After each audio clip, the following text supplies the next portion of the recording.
Disclaimer. This show is for discussion and entertainment purposes only. The Finding Gnosis Show is a platform for open discussion, exploration, and opinion sharing. The views expressed by hosts, guests, and participants are personal opinions and do not constitute professional, medical, legal, or financial advice. All topics discussed are only intended to spark curiosity, entertain, and encourage independent thought. If any subject interests you, we strongly advise conducting your own thorough research using reliable and professional sources.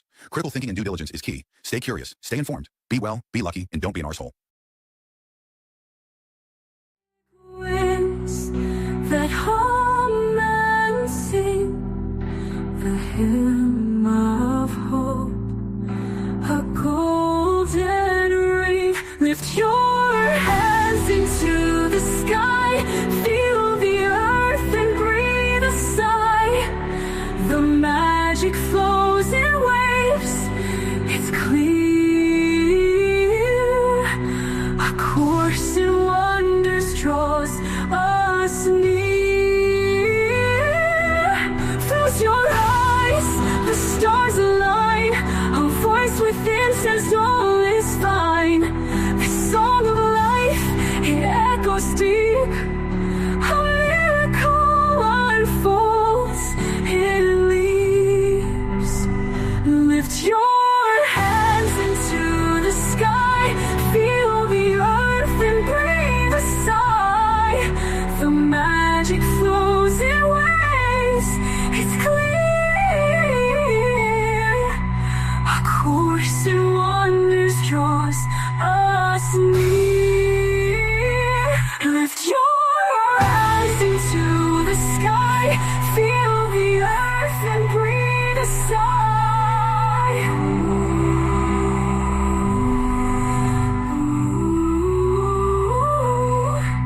A course in wonders draws us near.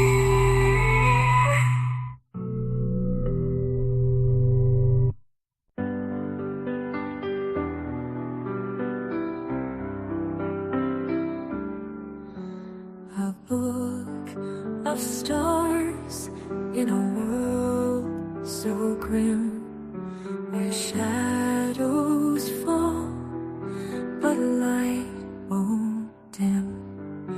A whisper truth from skies so blue. All miracles begin with you. Lift your hands into the sky, feel the earth and breathe a sigh. The magic flows in waves, it's clear. A course in wonders draws us near. Through sands that burn and oceans wide, a sacred path where dreams collide.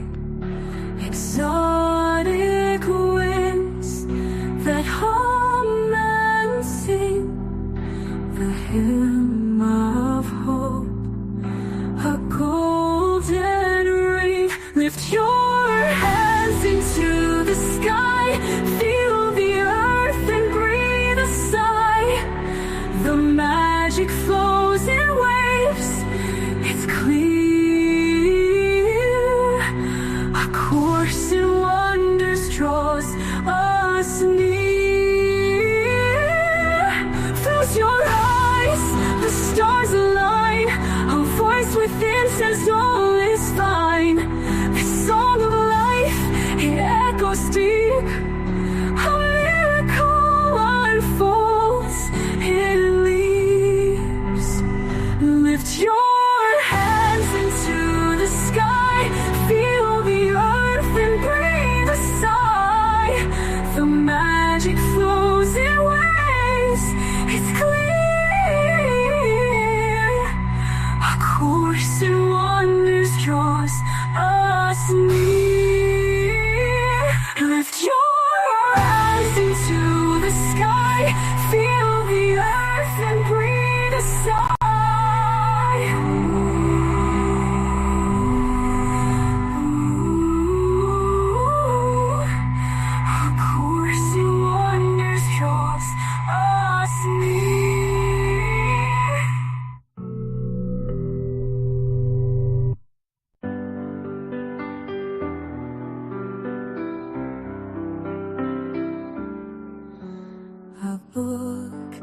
of stars in a world so grim, where shadows fall but light won't dim.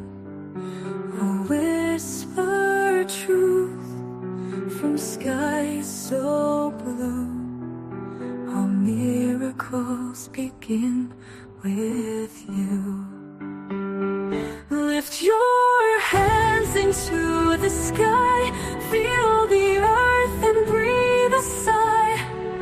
The magic flows in waves, it's clear. A course in wonders draws us near.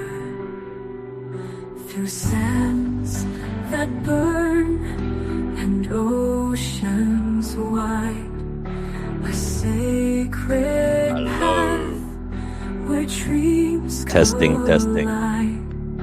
Exotic winds that hum and sing the hymn of hope, a golden ring. Lift your hands into the sky, feel the earth and We will start breathe a soon. sigh. The Settle down. magic flows in waves, it's clear. A course in wonders draws us near. Close your eyes, the stars align. A voice within says all is fine. The song of life, it echoes deep. A miracle unfolds in leaves. Lift your hands into the sky, feel the earth and breathe a sigh. The magic flows in waves, it's clear. A course in wonders draws us near. Lift your eyes into the sky, feel the earth and breathe a sigh.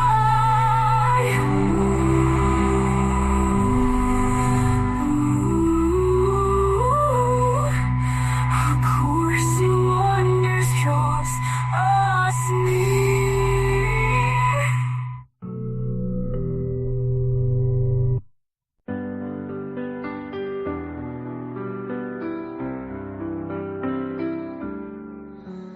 A book of stars in a world so grim, where shadows fall but light Okay. won't dim. A whisper I suppose we better get going then. So, I was asked to take a look at and read A Course in Miracles. I know that Curious Curmudgeon, aka question mark philosophy, aka Brother Marcus, did mention it. And forgive me, I cannot remember who else mentioned it and wanted me to read it. But anyway, here we are. So, what is the Course in Miracles? A Course in Miracles? Well, I don't know much about it, so this is going to be a real exploration for me into the unknown. Apparently, it's a spiritual program, a program in self-awareness and self-study designed to help people get some kind of inner peace via forgiveness. It was published in 1975-ish, and apparently it was said to be the channeling of Jesus by the author, who was Helen Schuckman. She was a clinical psychologist. Yes, and she said it was a voice in her head. It was an inner dictation that caused her to write it. And she basically attributed it to Jesus himself, Jesus Christ. And the course is structured into various parts. I've got volume 1 here, so I'm going to read that. There's several volumes that I found. So there is the text. Apparently, that's like it lays the kind of philosophical foundation, the metaphysical and spiritual ideas, which we should, let marinate in our minds and utilize to practice whatever it is it wants us to practice. Yeah, so apparently the core theme, guys, is forgiveness. Forgiveness is necessary for well-being, peace of mind. Um, and it does, interestingly, talk of the world as an illusion created by the ego. Now, that is the similar subject matter to what we just read last week or the week before, which was the Tibetan Book of the Dead, which said everything is pretty much an illusion created by our ego. But the only thing that is real, apparently, according to Jesus via Helen Schuckman in the in A Course in Miracles, the only thing that is real is love. Love is real, apparently. Apparently, we are not separate beings, but part of a unified divine mind. What good that will do for us as parts of that, well, hopefully we'll learn. Now, the book goes into detail to try and show that miracles are basically shifts in perception from fear to love. Okay. It's not a religion, guys. Doesn't require a belief in Christianity.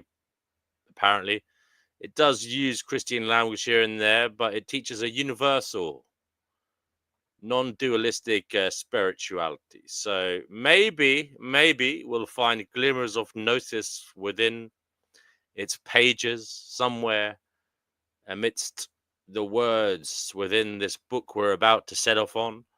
Let's hope so. Let's hope we find gnosis. We find out what is going on and how best to orient ourselves in this crazy existence that at times is extremely hellish. Indeed, if you were to take it seriously at all, you could say it's always hellish, because there is always innocence suffering horrifically in this world somewhere. Somewhere in this world is a child or a teenager or an innocent adult being abused horribly for no good reason by an act of evil, perhaps chronically so. Also, animals too suffer horrifically at human hands, and also in nature itself. Nature itself is a feeding frenzy. So I am interested to learn just how it is all illusory, apparently. It's all just a figment of our ego. And the only thing that is real is love. I'm interested in learning that. So it would be a miracle if we could learn that and agree upon it. Indeed. So with that in mind and in good faith, I set forth to read to you, dear listener, A Course in Miracles. And we'll start with Volume 1. By the way, guys, say hello if you're here. There's about 11 people watching at the moment on YouTube and Twitter as well. So we'll set off then, will we? So, A Course in Miracles, Volume 1. And I do hope you can hear me. If you are there, do let me know that you hear me loud and clear. I would appreciate it. This is the Finding Gnosis Show. We do streams here, basically trying to find out what is going on and how best to proceed through this life, this strange existence. So yes, text for A Course in Miracles, Volume 1. Okay, we're going through it now. This is the contents, blah, blah, blah, blah, blah. Okay, and we'll go straight to the introduction if we can get there.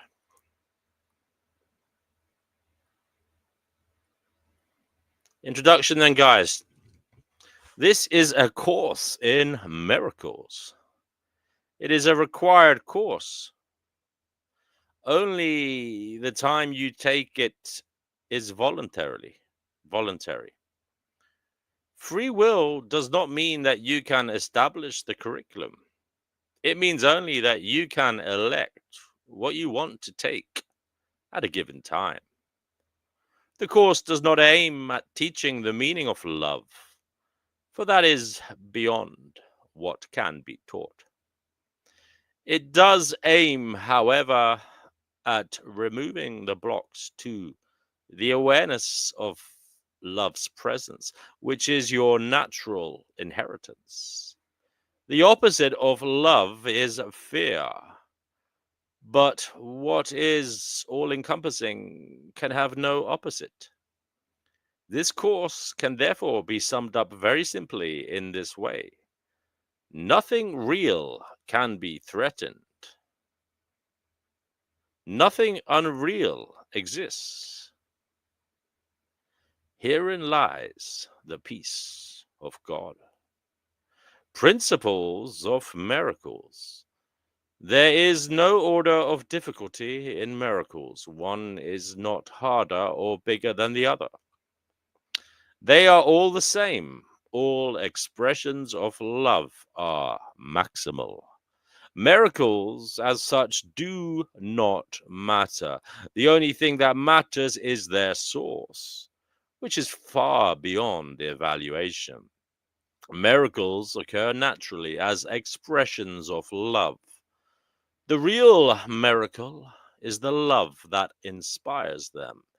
In this sense, everything that comes from love is a miracle. All miracles mean life, and God is the giver of life. His voice will direct you very specifically. You will be told all you need to know. Miracles are habits and should be involuntary. They should not be under conscious control. Consciously selected miracles can be misguided. Miracles are natural. When they do not occur, something has gone wrong. Miracles are everyone's right, but purification is necessary first. Miracles are healing because they supply a lack. They are performed by those who temporarily have more, for those who temporarily have less. Miracles are a kind of exchange. Like all expressions of love, which are always miraculous in the true sense, the exchange reverses the physical laws. They bring more love both to the giver and the receiver. The use of miracles as spectacles to induce belief is a misunderstanding of their purpose. Prayer is the medium of miracles. It is a means of communication of the created with the creator. Through prayer, love is received, and through miracles, love is expressed. Miracles are thoughts. Thoughts can represent the lower or bodily level of experience, or the higher or spiritual level of experience. One makes the physical, and the other creates the spiritual. Miracles are both beginnings and endings, and so they alter the temporal order. They are always affirmations of a rebirth, which seem to go back, but really go forward. They undo the past in the present, and thus release the future. Miracles bear witness to the truth. They are convincing because they arise from conviction. Without conviction, they deteriorate into magic, which is mindless and therefore destructive, or rather, the uncreative use of mind. Each day should be devoted to miracles. The purpose of time is to enable you to learn how to use time constructively. It is thus a teaching device and a means to an end. Time will cease when it is no longer useful in facilitating learning. Miracles are teaching devices for demonstrating it is as blessed it is as blessed to give as to receive. They simultaneously increase the strength of the giver and supply strength to the receiver. Miracles transcend the body. They are sudden shifts into invisibility, away from the bodily level. That is why they heal. A miracle is a service. It is the maximal service you can render to another. It is a way of loving your neighbor as yourself. You recognize your own and your neighbor's worth simultaneously. Miracles make minds one in God. They depend on cooperation because the sonship is the sum of all that God created. Miracles therefore reflect the laws of eternity, not of time. Miracles reawaken the awareness that the spirit, not the body, is the altar of truth. This is the recognition that leads to the healing power of the miracle. Miracles are natural signs of forgiveness. Through miracles, you accept God's forgiveness by extending it to others. Miracles are associated with fear only because of the belief that darkness can hide. You believe that what your physical eyes cannot see does not exist. This leads to a denial of spiritual sight. Miracles rearrange perception and place all levels in true perspective. This is healing because sickness comes from confusing the levels. Miracles enable you to heal the sick and raise the dead because you made sickness and death yourself and can therefore abolish both. You are a miracle, capable of creating in the likeness of your creator. Everything else is your own nightmare and does not exist. Only the creations of light are real. Miracles are part of an interlocking chain of forgiveness, which, when completed, is the atonement. Atonement works all the time and in all the dimensions of time. Miracles represent freedom from fear. Atoning means undoing. The undoing of fear is an essential part of the atonement value of miracles. A miracle is a universal blessing from God through me to all my brothers. It is the privilege of the forgiven to forgive. Miracles are a way of earning release from fear. Revelation induces a state in which fear has already been abolished. Miracles are thus a means, and revelation is an end. Miracles praise God through you. They praise Him by honoring His creations, affirming their perfection. They heal because they deny body identification and affirm spirit identification. By recognizing spirit, miracles adjust the levels of perception and show them in proper alignment. This places spirit at the center where it can communicate directly. Miracles should, miracles are a way of earning.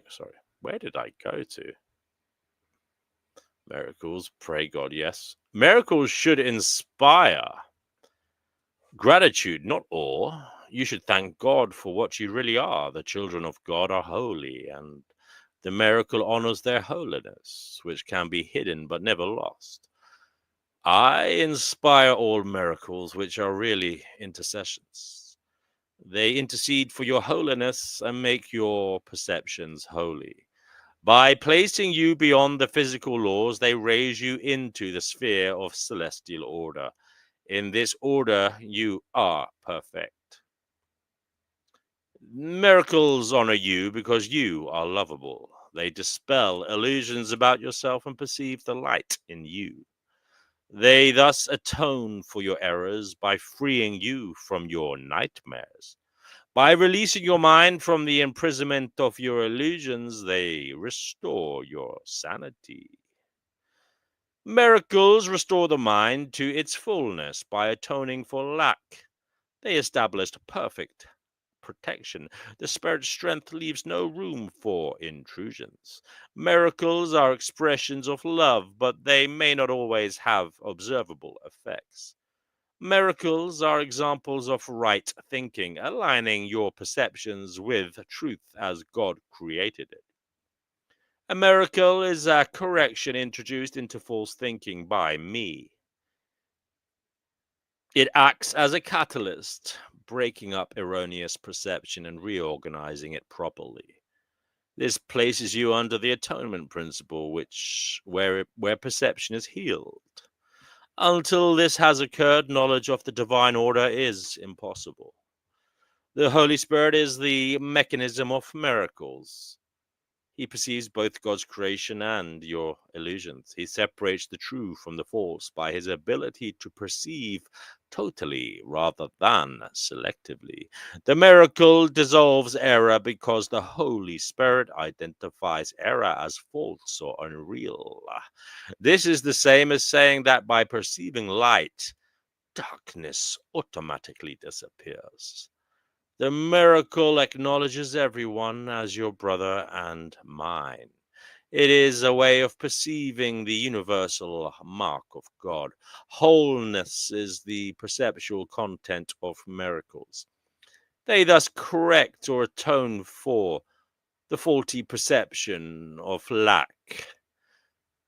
A major contribution of miracles is their strength in releasing you from your false sense of isolation, deprivation, and lack. Miracles arise from a miraculous state of mind or a state of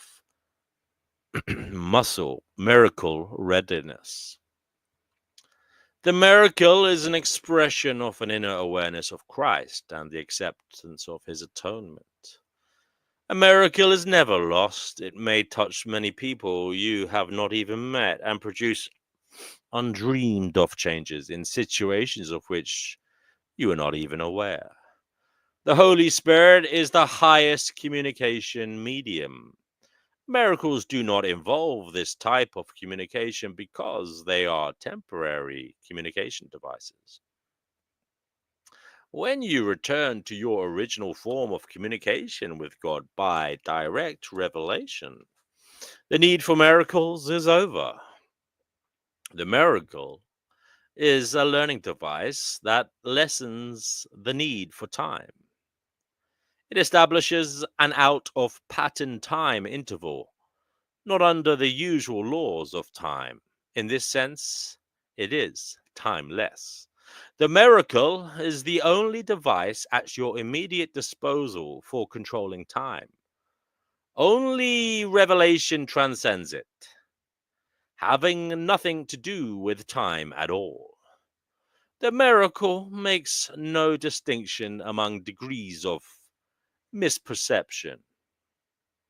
It is a device for perception correction, effective quite apart from either the degree or the direction of the error. This is its true indiscriminateness. The miracle compares what you have made with creation, accepting what is in accord with it as true and rejecting what is out of accord as false. Let me just check. Hello to you, to Vegan Equilibrium is in the house. No, apparently God is not unreal according to the Course in Miracles. It's very much real and you are part of God, apparently. So we will keep reading and trying to learn what this is about. Maybe it will reveal some gnosis to you too, Vegan Equilibrium brother. This is a book that was suggested to me by Brother Marcus and somebody else. I'm not quite sure who. Maybe it was Chickpea. Maybe it was Divine Hazel. I can't quite remember. And forgive me for that, please. I beg you most solemnly. Anyway, revelation, time, and miracles. Revelation induces complete but temporary suspension of doubt and fear.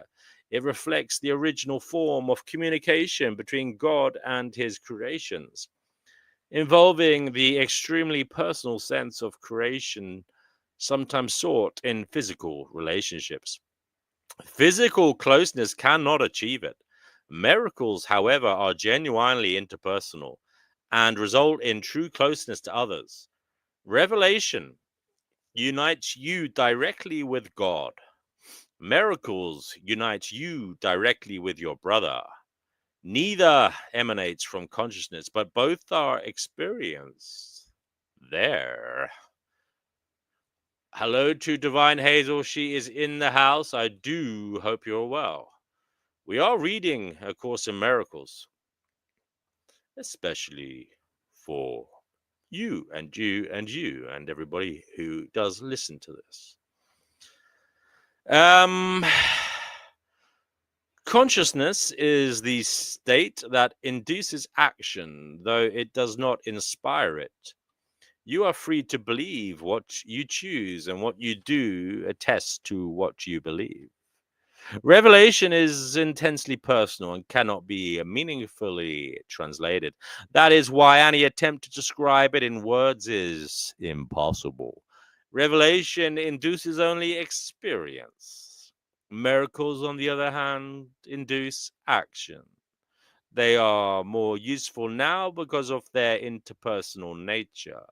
In this phase of learning, working miracles is important because freedom from fear cannot be thrust upon you. Revelation is literally unspeakable because it is an experience of unspeakable love, or should be reserved for revelation, to which it is perfectly and correctly applicable. It is not appropriate for miracles because a state of awe is worshipful, implying that one of a lesser order stands before his creator. You are a perfect creation and should experience awe only in the presence of the creator of perfection. The miracle is therefore a sign of love among equals. Equals should not be in awe of one another because awe implies inequality. It is therefore an inappropriate reaction to me. An elder brother is entitled to respect for his greater experience and obedience for his greater wisdom. He is also entitled to love because he is a brother, and to devotion if he is devoted. It is only my devotion that entitles me to yours. There's nothing about me that you cannot attain. I have nothing that does not come from God. The difference between us now is that I have nothing else. This leaves me in a state of which is only potential in you. No man cometh unto the Father but by me, does not mean that I am in any way separate or different from you, except in time, and time does not really exist. The statement is more meaningful in terms of a vertical rather than a horizontal axis. You stand below me, and I stand below God. In the process of rising up, I am higher because without me, the distance between God and man would be too great for you to encompass. Remember, guys, Helen is apparently dictating the voice in her head here, which she attributes to Jesus. So just remember that this is Jesus talking here. I bridge the distance as an elder brother to you on the one hand, and as a son of God on the other.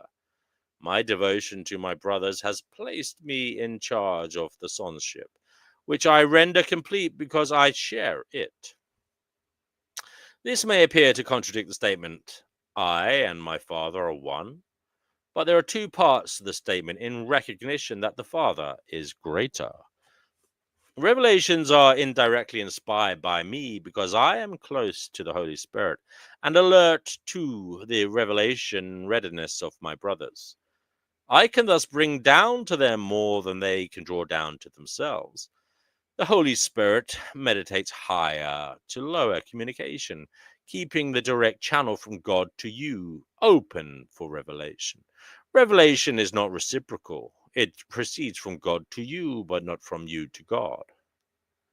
The miracle minimizes the need for time in the longitudinal or horizontal plane. The recognition of the equality of the members of the sonship appears to involve almost endless time. However, the miracle entails a sudden shift from horizontal to vertical perception. This introduces an interval from which the giver and receiver both emerge further along in time than they would otherwise have been. The miracle thus has the unique property of abolishing time to the extent that it renders the interval of time it spans unnecessary. There is no relationship between the time a miracle takes and the time it covers. The miracle substitutes for learning that might have taken thousands of years.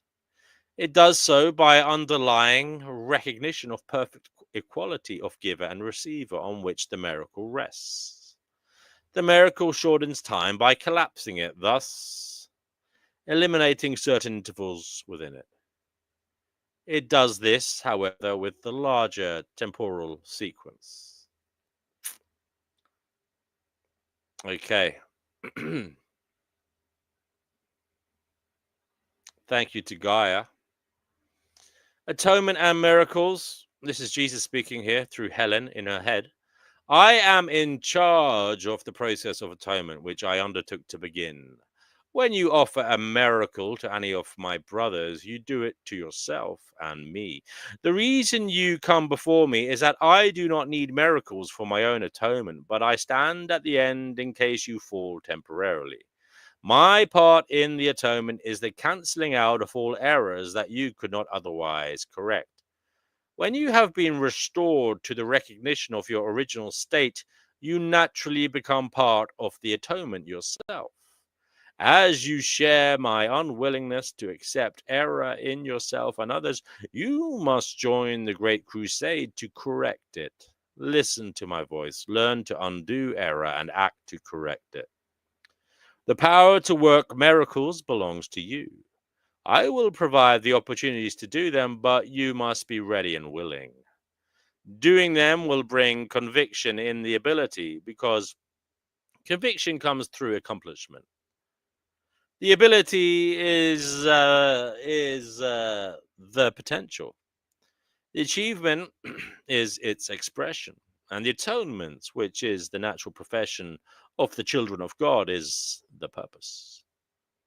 Heaven and earth shall pass away. Means that they will not continue to exist as separate states.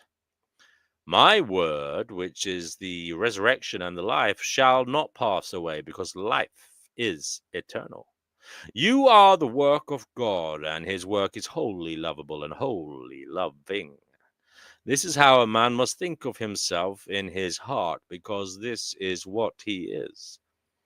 The forgiven are the means of the atonement. Being filled with spirit, they forgive in return. Those who are released must join in releasing their brothers, for this is the plan of the atonement. Miracles are the way in which minds that serve the Holy Spirit unite with me for the salvation or release of all of God's creations. I am the only one who can perform miracles indiscriminately, because I am the atonement. You have a role in the atonement, which I will dictate to you. Ask me which miracles you should perform. This spares you needless effort, because you will be acting under direct communication. The impersonal nature of the miracle is an essential ingredient, because it enables me to direct their application, and under my guidance, miracles lead to the highly personal experience of revelation. A guide does not control, but he does direct, leaving it up to you to follow. Lead us not into temptation means recognize your errors and choose to abandon them by following my guidance. Error cannot really threaten truth, which can always withstand it.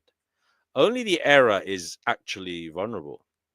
You are free to establish your kingdom where you see fit, but the right choice is inevitable if you remember this. Spirit is a state of grace forever. Your reality is only spirit. Therefore, you are in a state of grace forever.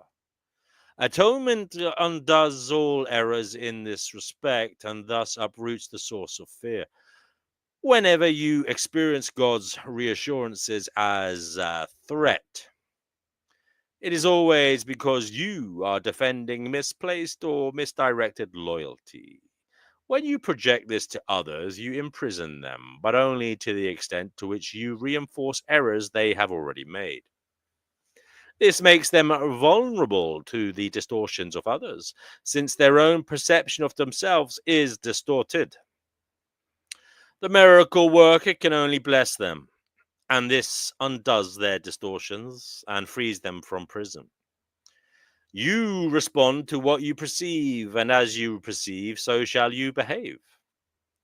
The golden rule asks you to do unto others as you would have them do unto you. This means that the perception of both must be accurate. The golden rule is the rule for appropriate behavior. You cannot behave appropriately unless you perceive correctly, since you and your neighbor are equal members of one family. As you perceive both, so you will do to both.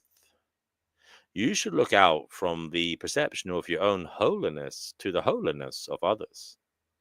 Miracles arise from a mind that is ready for them. By being united, this mind goes out to everyone, even without the awareness of the miracle worker himself. The impersonal nature of miracles is because the atonement itself is one, uniting all creations with its creator. As an expression of what you truly are, the miracle places the mind in a state of grace. The mind then naturally welcomes the host within and the stranger without. By bringing in the stranger, he becomes your brother. That the miracle may have effects on your brothers that you may not recognize is not your concern. The miracle will always bless you. Miracles you are not asked to perform have not lost their value. They are still expressions of your own state of grace, but the action aspect of the miracle should be controlled by me because of my complete awareness of the whole plan.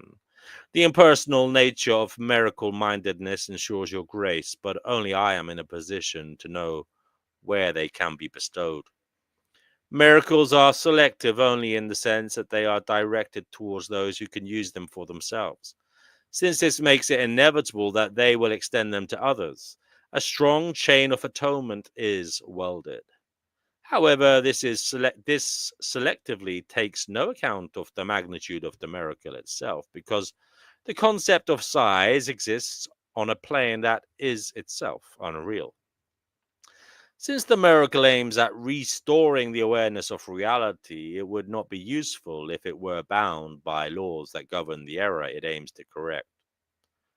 The escape from darkness. The escape from darkness involves two stages. First, the recognition that darkness cannot hide. This step usually entails fear. Second, the recognition that there is nothing you want to hide, even if you could. This step brings escape from fear. When you have become willing to hide nothing, you will not only be willing to enter into communion, but will also understand peace and joy. Holiness can never be really hidden in darkness, but you can deceive yourself about it. This deception makes you fearful because you realize in your heart it is a deception and you exert enormous efforts to establish its reality. The miracle sets reality where it belongs. Reality belongs only to spirit, and the miracle acknowledges only truth. It thus dispels illusions about yourself and puts you in communion with yourself and God. The miracle joins in the atonement by placing the mind in the service of the Holy Spirit. This establishes the proper function of the mind and corrects its errors, which are merely lacks of love. Your mind can be possessed by illusions, but spirit is eternally free. If a mind perceives without love, it perceives an empty shell. and is unaware of the spirit within. But the atonement restores spirit to its proper place. The mind that serves spirit is invulnerable. Darkness is lack of light, as sin is lack of love. It has no unique properties of its own. It is an example of the scarcity belief from which only error can proceed. Truth is always abundant. Those who perceive and acknowledge that they have everything have no needs of any kind. The purpose of the atonement is to restore everything to you, or rather, to restore it to your awareness. You were given everything when you were created, just as everyone was. The emptiness engendered by fear must be replaced by forgiveness. That is what the Bible means by there is no death. And why I could demonstrate that death does not exist. I came to fulfill the law by reinterpreting it. The law itself, if properly understood, offers only protection. It is those who have not yet changed their minds and brought the hellfire concept into it. I assure you that I will witness for anyone who lets me, and to whatever extent he permits it. Your witnessing demonstrates your belief and thus strengthens it. Those who witness for me are expressing through their miracles that they have abandoned the belief in deprivation in favor of the abundance they have learned belongs to them. Wholeness and spirit. The miracle is much like the body in that both are learning aids for facilitating a state in which they become unnecessary. When the spirit's original state of direct communication is reached, neither the body nor the miracle serves any purpose. While you believe you are in a body, however, you can choose between loveless, and miraculous channels of expression. You can make an empty shell, but you cannot express nothing at all. You can wait, delay, paralyze yourself, or reduce your creativity almost to nothing, but you cannot abolish it. You can destroy your medium of communication, but not your potential. You did not create yourself.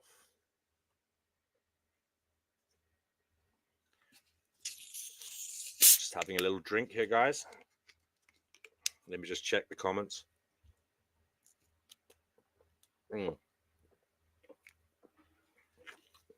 Okay. The basic decision of the miracle minded is not to wait on time any longer than is necessary. Time can waste as well as be wasted. The miracle worker therefore accepts the time control factor gladly. He recognizes that every collapse of time brings everyone closer to the ultimate release from time, in which the Son and the Father are one. Equality does not imply equality now. When everyone recognizes that he has everything, individual contributions to the sonship will no longer be necessary. When the atonement has been completed, all talents will be shared by all the sons of God. God is not partial. All his children have his total love, and all his gifts are freely given to everyone alike. Except ye become as little children, means that unless you fully recognize your complete dependence on God, you cannot know the real power of the Son in his true relationship with the Father. The specialness of God's sons does not stem from exclusion, but from inclusion. All my brothers are special. If they believe they are deprived of anything, their perception becomes distorted. When this occurs, the whole family of God or the sonship is impaired in its relationships. Ultimately, every member of the family of God must return. The miracle calls him to return because it blesses and honors him, even though he may be absent in spirit. God is not mocked, is not a warning, but a reassurance. God would be mocked if any of his creations lacked holiness. The creation is whole, and the mark of wholeness is holiness. Miracles are affirmations of sonship, which is a state of completion and abundance. Whatever is true is eternal and cannot change or be changed. Spirit is therefore unalterable, because it is already perfect. But the mind can elect what it chooses to serve. The only limit put on its choice is that it cannot serve two masters. If it elects to do so, the mind can become the medium by which spirit creates along the line of its own creation. If it does not freely elect to do so, it retains its creative potential, but places itself under tyrannous rather than authoritative control. As a result, it imprisons, because such are the dictates of the tyrants. To change your mind means to place it at the disposal of true authority. The miracle is a sign. What happened there? Okay, 1 second, guys.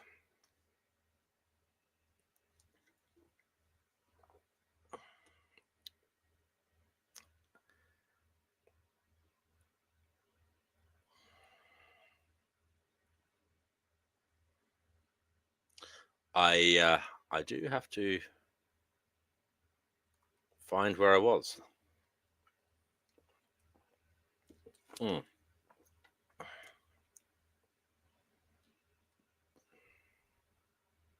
yeah, the miracle is a sign that the mind has chosen to be led by me in Christ's service. The abundance of Christ is the natural result of choosing to follow him. All shallow roots must be uprooted, because they are not deep enough to sustain you. The illusion that shallow roots can be deepened and thus made to hold is one of the distortions on which the reverse of the golden rule rests. As these false underpinnings are given up, the equilibrium is temporarily experienced as unstable. However, nothing is less stable than an upside-down orientation, nor can anything that holds it upside down be conducive to increased stability. Okay, the illusion of needs. You want peace. You who want peace can find it only by complete forgiveness. No learning is acquired by anyone unless he wants to learn it and believes in some way that he needs it. While lack does not exist in the creation of God, it is very apparent in what you have made. It is, in fact, the essential difference between them. Lack implies that you would be better off in a state somehow different from the one you are in, until the separation, which is the meaning of the fall. Nothing was lacking. There were no needs at all. Need arises only when you deprive yourself. You act according to the particular order of your needs you establish. This, in turn, depends on your perception of what you are. A sense of separation from God is the only lack you really need correct. This sense of separation would never have arisen if you had not distorted your perception of truth and had thus perceived yourself as lacking. The idea of order of needs arose because, having made this fundamental error, you had already fragmented yourself into levels with different needs. As you integrate, you become one, and your needs become one accordingly. Unified needs lead to unified action because this produces a lack of conflict. The idea of orders of need, which follows from the original error that one can be separated from God, requires correction at its own level before the error of perceiving levels at all can be corrected. You cannot behave effectively while you function on different levels. However, while you do, correction must be introduced vertically from the bottom up. This is because you think you live in space where concepts such as up and down are meaningful. Ultimately, space is as meaningless as time. Both are merely beliefs. The real purpose of this world is to use it to correct your unbelief. You can never control the effects of fear yourself because you made fear and you believe in what you made. In attitude, then, though not in content, you resemble your creator, who has perfect faith in his creations because he created them. Belief produces the acceptance of existence. That is why you can believe that no one else, that is why you can believe what no one else thinks is true. It is true for you because it was made by you. All aspects of fear are untrue because they do not exist at the creative level, and therefore do not exist at all. To whatever extent you are willing to submit your beliefs to this test, to that extent are your perceptions corrected. In sorting out the false from the true, the miracle proceeds along these lines. Perfect love casts out fear. If fear exists, then there is not perfect love. But only perfect love exists. If there is fear, it produces a state that does not exist. Believe this and you will be free. Only God can establish this solution, and this faith is his gifts. Okay. I do hope you're well, dear listeners. All right, we'll go on then. Distortions of miracle impulses. Your distorted perceptions produce a dense cover over miracle impulses, making it hard for them to reach your own awareness. The confusion of miracle impulses with physical impulses is a major perceptual distortion. Physical impulses are misdirected miracle impulses. All real pleasure comes from doing God's will. This is because not doing it is a denial of self. Denial of self results in illusions, while correction of error brings release from it. Do not deceive yourself into believing that you can relate in peace to God or to your brothers with anything external. Child of God, you were created to create the good, the beautiful, and the holy. Do not forget this. The love of God for a little while must still be expressed through one's body to another, because vision is still so dim. You can use your body best to help you enlarge your perception so you can achieve real vision of which the physical eye is incapable. Learning to do this is the body's only true usefulness. Fantasy is a distorted form of vision. Fantasies of any kind are distortions because they always involve twisting perception into unreality. Actions that stem from distortions are literally the reactions of those who know not what they do. Fantasy is an attempt to control reality according to false needs.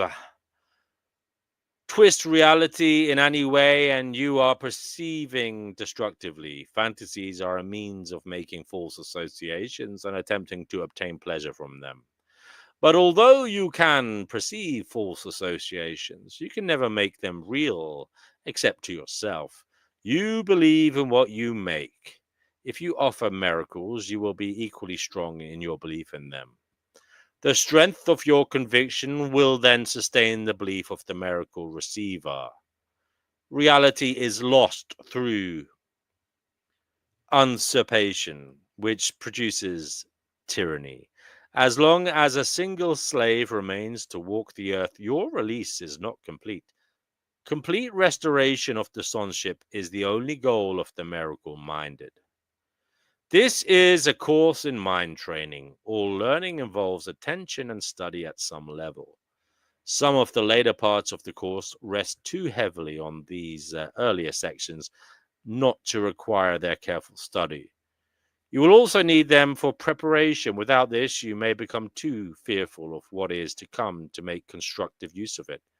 However, as you study these earlier sections, you will begin to see some of the implications that will be amplified, later on. A solid foundation is necessary because of the confusion between fear and awe to which I have already referred, which is often made. I have said that awe is inappropriate in connection with the sons of God because you should not experience awe in the presence of your equals. However, it was also emphasized that awe is proper in the presence of your curator. I have been careful to clarify my role in the atonement without either over or understating it. I'm also trying to do the same with yours. I have stressed that awe is not an appropriate reaction to me because of our inherent equality. Some of the later steps in this course, however, involve a more direct approach to God Himself. It would be unwise to start on these steps without careful preparation, or awe will be confused with fear, and the experience will be more traumatic than beatific. Healing is of God in the end. The means are being carefully explained to you. Revelation may occasionally reveal the end to you, but to reach it, the means are needed.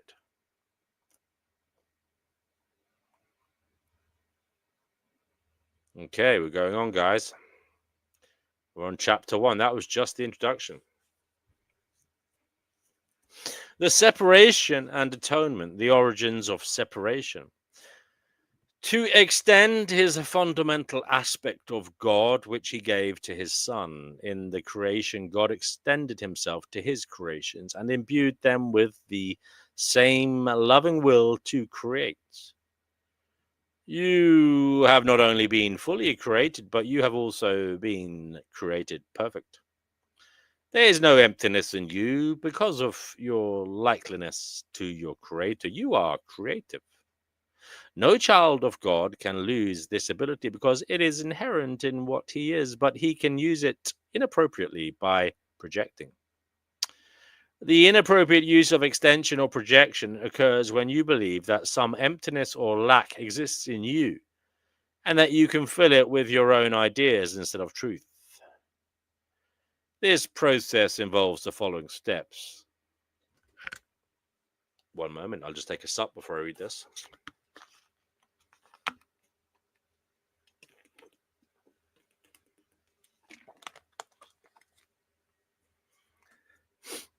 First, you believe that what God created can be changed by your own mind. Second, you believe that what is perfect can be rendered imperfect or lacking.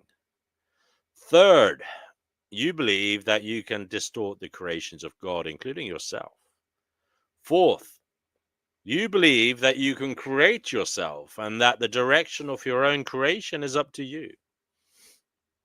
These related distortions represent a picture of what actually occurred in the separation or the detour interfere. None of this existed before the separation, nor does it actually exist now. Everything God created is like Him. Extension, as undertaken by God, is similar to the inner radiance that the children of the Father inherit from Him. Its real source is internal. Its real source is internal. This is as true of the Son as of the Father. In this sense, the creation includes both the creation of the Son by God and the Son's creations when his mind is healed. This requires God's endowment of the Son with free will. Because all loving creation is freely given in one continuous line, in which all aspects are the same order. The Garden of Eden, or the pre-separation condition, was a state of mind in which nothing was needed. When Adam listened to the lies of the serpent, all he heard was untruth. You do not have to continue to believe what is not true unless you choose to do so. All that can literally disappear in the twinkling of an eye because it is merely a misperception. What is seen in dreams seems to be very real, yet the Bible says that a deep sleep fell upon Adam, and nowhere is there reference to him waking up.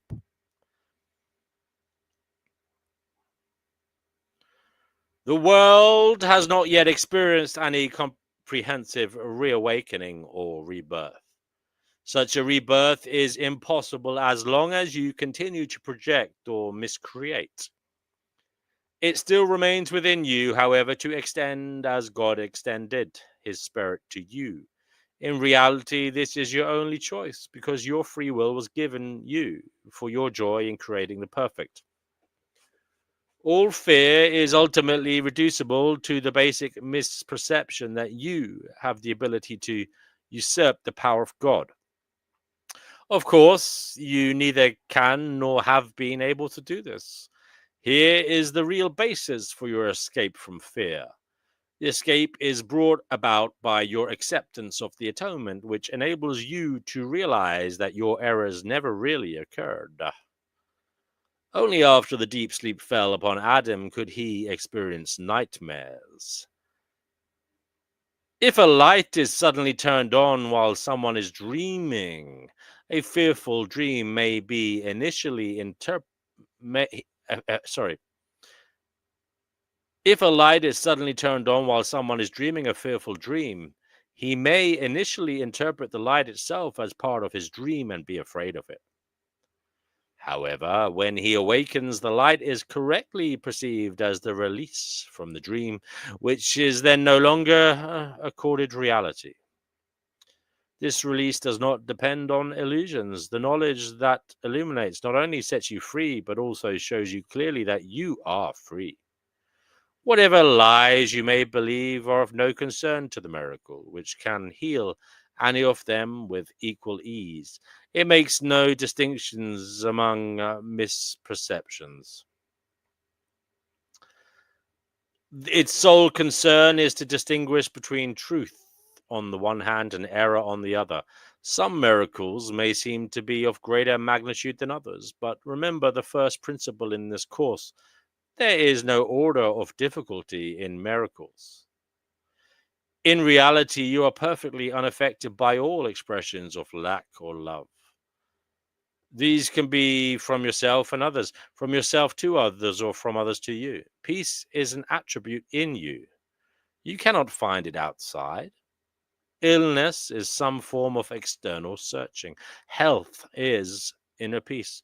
It enables you to remain unshaken by lack of love from without and capable through your acceptance of miracles of correcting the conditions proceeding from lack of love in others.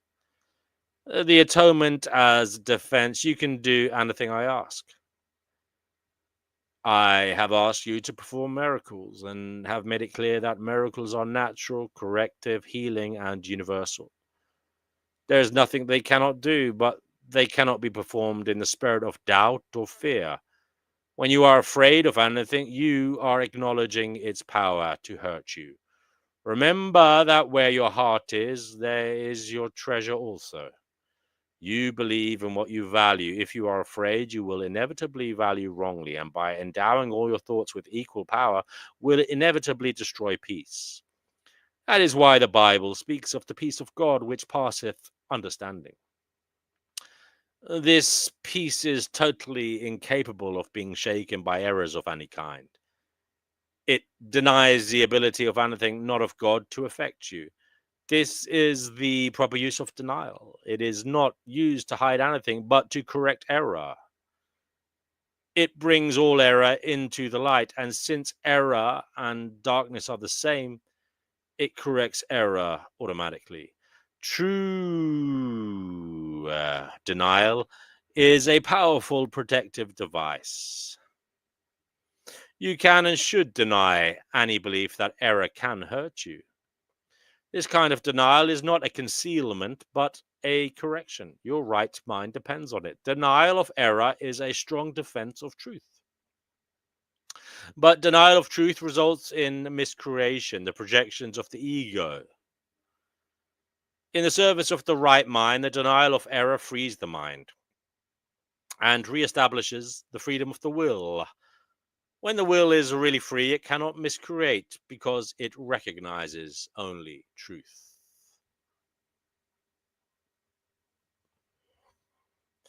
You can defend truth as well as an error.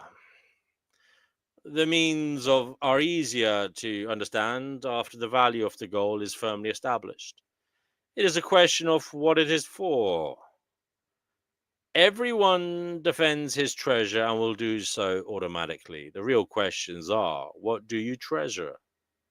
And how much do you treasure it? Once you have learned to consider these questions and to bring them into all your actions, you will have little difficulty in clarifying the means. The means are available whenever you ask. You can, however, save time if you do not protract this step unduly. The correct focus will shorten it immeasurably. The atonement is the only defense that cannot be used destructively, because it is not a device you made. The atonement principle was in effect long before the atonement began. The principle was love, and the atonement was an act of love. Acts were not necessary before the separation because belief in space and time did not exist. It was only after the separation that the atonement and the conditions necessary for its fulfillment were planned. Then a defense so splendid was needed that it could not be misused, although it could be refused. Refusal could not, however, turn it into a weapon of attack, which is the inherent characteristic of other defenses. The atonement thus becomes the only defense that is not a two-edged sword. It can only heal. The atonement was built into the space-time belief to set a limit on the need for the belief itself and ultimately to make learning complete. The atonement is the final lesson. Learning itself, like the classrooms in which it occurs, is temporary. The ability to learn has no value when change is no longer necessary. The eternally creative have nothing to learn. You can learn to improve your perceptions and become a better and better learner. This will bring you into closer and closer accord with the sonship, but the sonship itself is a perfect creation, and perfection is not a matter of degree. Only while there is a belief in difference is learning meaningful. Evolution is a process in which you seem to proceed from one degree to the next. You correct your previous missteps by stepping forwards. This process is actually incomprehensible in temporal terms because you return as you go forward. The atonement is the device by which you can free yourself from the past as you go ahead. It undoes your past errors, thus making it unnecessary for you to keep retracing your steps without advancing to your return. In this sense, the atonement saves time, but like the miracle it serves, it does not abolish it. As long as there is a need for atonement, there is a need for them, but the atonement as a completed plan has a unique relationship to time. Until the atonement is complete, its various phases will proceed in time, but the whole atonement stands at time's end. At that point, the bridge of return has been built. The atonement is a total commitment. You may still think this is associated with loss, a mistake all the separated sons of God make in one way or another. It is hard to believe. A defense that cannot attack is the best defense. This is what is meant by the meek shall inherit the earth. They will literally take it over because of their strength. A two-way defense is inherently weak precisely because it has two edges and can be turned against you very unexpectedly. This possibility cannot be controlled except by miracles. The miracle turns the defense of atonement to your real protection, And as you become more and more secure, you assume your natural talent of protecting others, knowing yourself as both a brother and a son. The altar of God. The atonement can only be accepted within you by realizing the inner light, since the separation defenses have been used almost entirely to defend against the atonement and thus maintain the separation. This is generally seen as a need to protect the body. The many body fantasies in which minds engage arise from the distorted belief that the body can be used as a means for attaining atonement.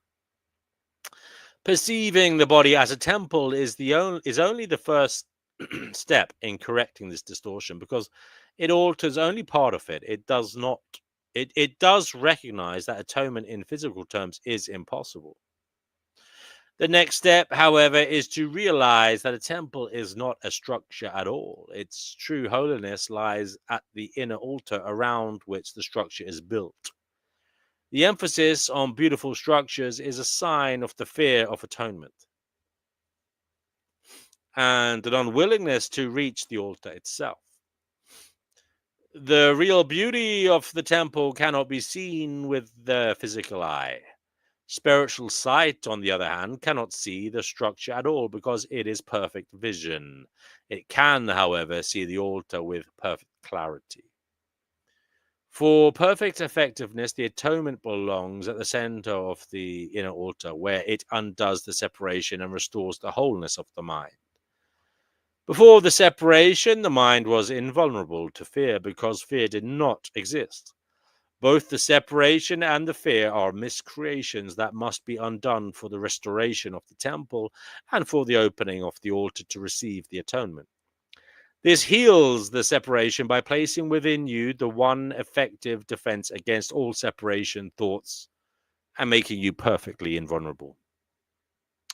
The acceptance of the atonement by everyone is only a matter of time. This may appear to contradict free will because of the inevitability of the final decision, but this is not so. You can temporize and you are capable of enormous procrastination, but you cannot depart entirely from your creator.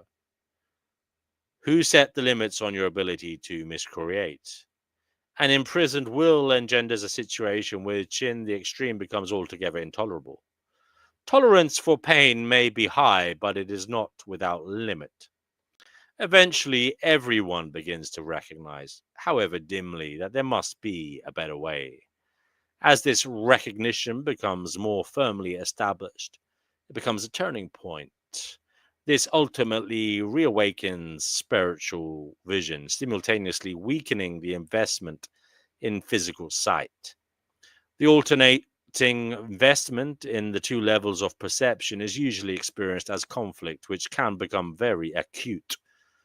But the outcome is as certain as God. Spiritual vision literally cannot see error and merely looks for atonement. All solutions the physical eye seeks dissolve. Spiritual vision looks within and recognizes immediately that the altar has been defiled and needs to be repaired and protected. Perfectly aware of the right defense, it passes over all others, looking past error to truth. Because of the strength of its vision, it brings the mind into its service. This reestablishes the power of the mind and makes it increasingly unable to tolerate delay, realizing that it only adds unnecessary pain. As a result, the mind becomes increasingly sensitive to what it would once have regarded as very minor intrusions of discomfort. The children of God are entitled to the perfect comfort that comes from perfect trust. Until they achieve this, they waste themselves and their true creative powers on useless attempts to make themselves more comfortable by inappropriate means. But the real means are already provided and do not involve any effort at all on their part. Atonement is the only gift that is worthy of being offered at the altar of God because of the value of the altar itself. It was created perfect and is entirely worthy of receiving perfection. God and his creation are completely dependent on each other. He depends on them because he created them perfect. He gave them his peace so that he could not be shaken and could not be deceived. Whenever you are afraid, you are deceived, and your mind cannot serve the Holy Spirit. This starves you by denying you your daily bread. God is lonely without his sons, and they are lonely without him. They must learn to look upon the world as a means of healing the separation. The atonement is the guarantee that they will ultimately succeed. Healing as a release from fear. This is the next section to read. Okay. Our emphasis is now on healing. The miracle is the means, the atonement is the principle, and healing is the result. To speak of a miracle of healing is to combine two orders of reality inappropriately.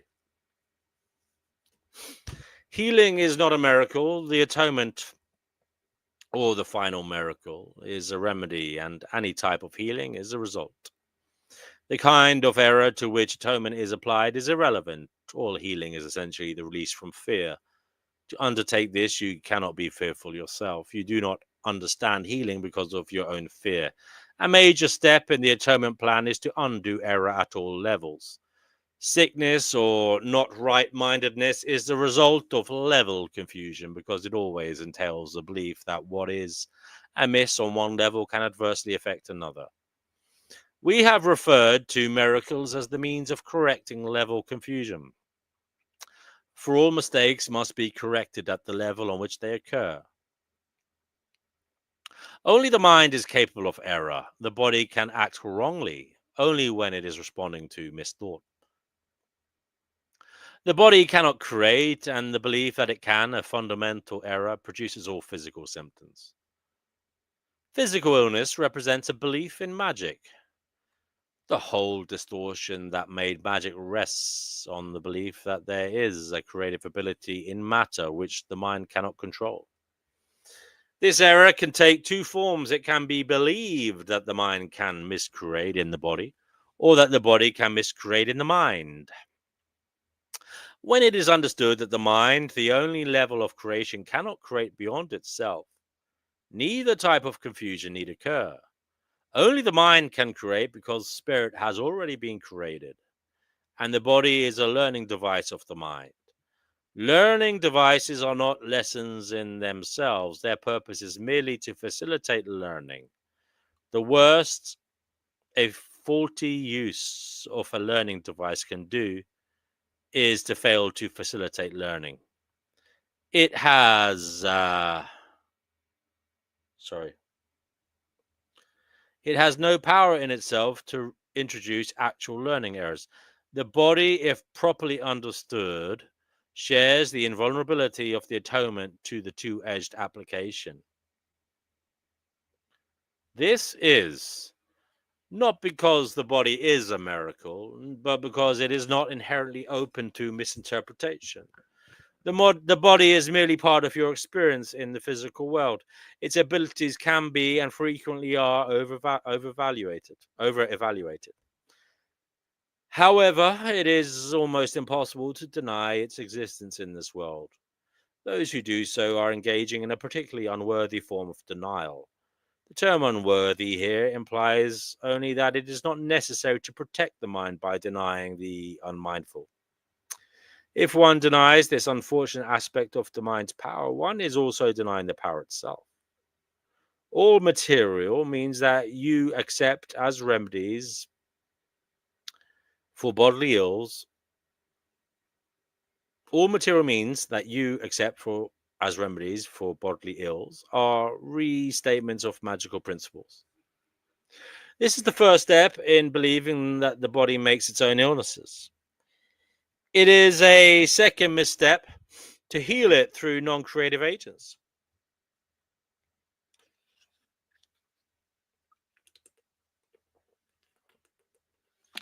It does not follow, however, that the use of such agents for corrective purposes is evil. Sometimes the illnesses have a sufficiently strong hold over the mind to render a person temporarily inaccessible to the atonement. In this case, it may be wise to utilize a compromise approach to mind and body in which something from the outside is temporarily given healing belief. This is because the last thing that can help the non right minded or the sick is an increase in fear. They are already in a fear weakened state. If they are prematurely exposed to a miracle, they may be precipitated into panic. This is likely to occur when upside down perception has induced the belief that miracles are frightening.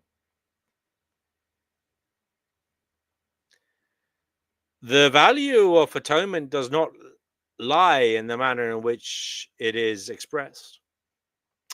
In fact, if it is used truly, it will inevitably be expressed in whatever way most helpful to the receiver.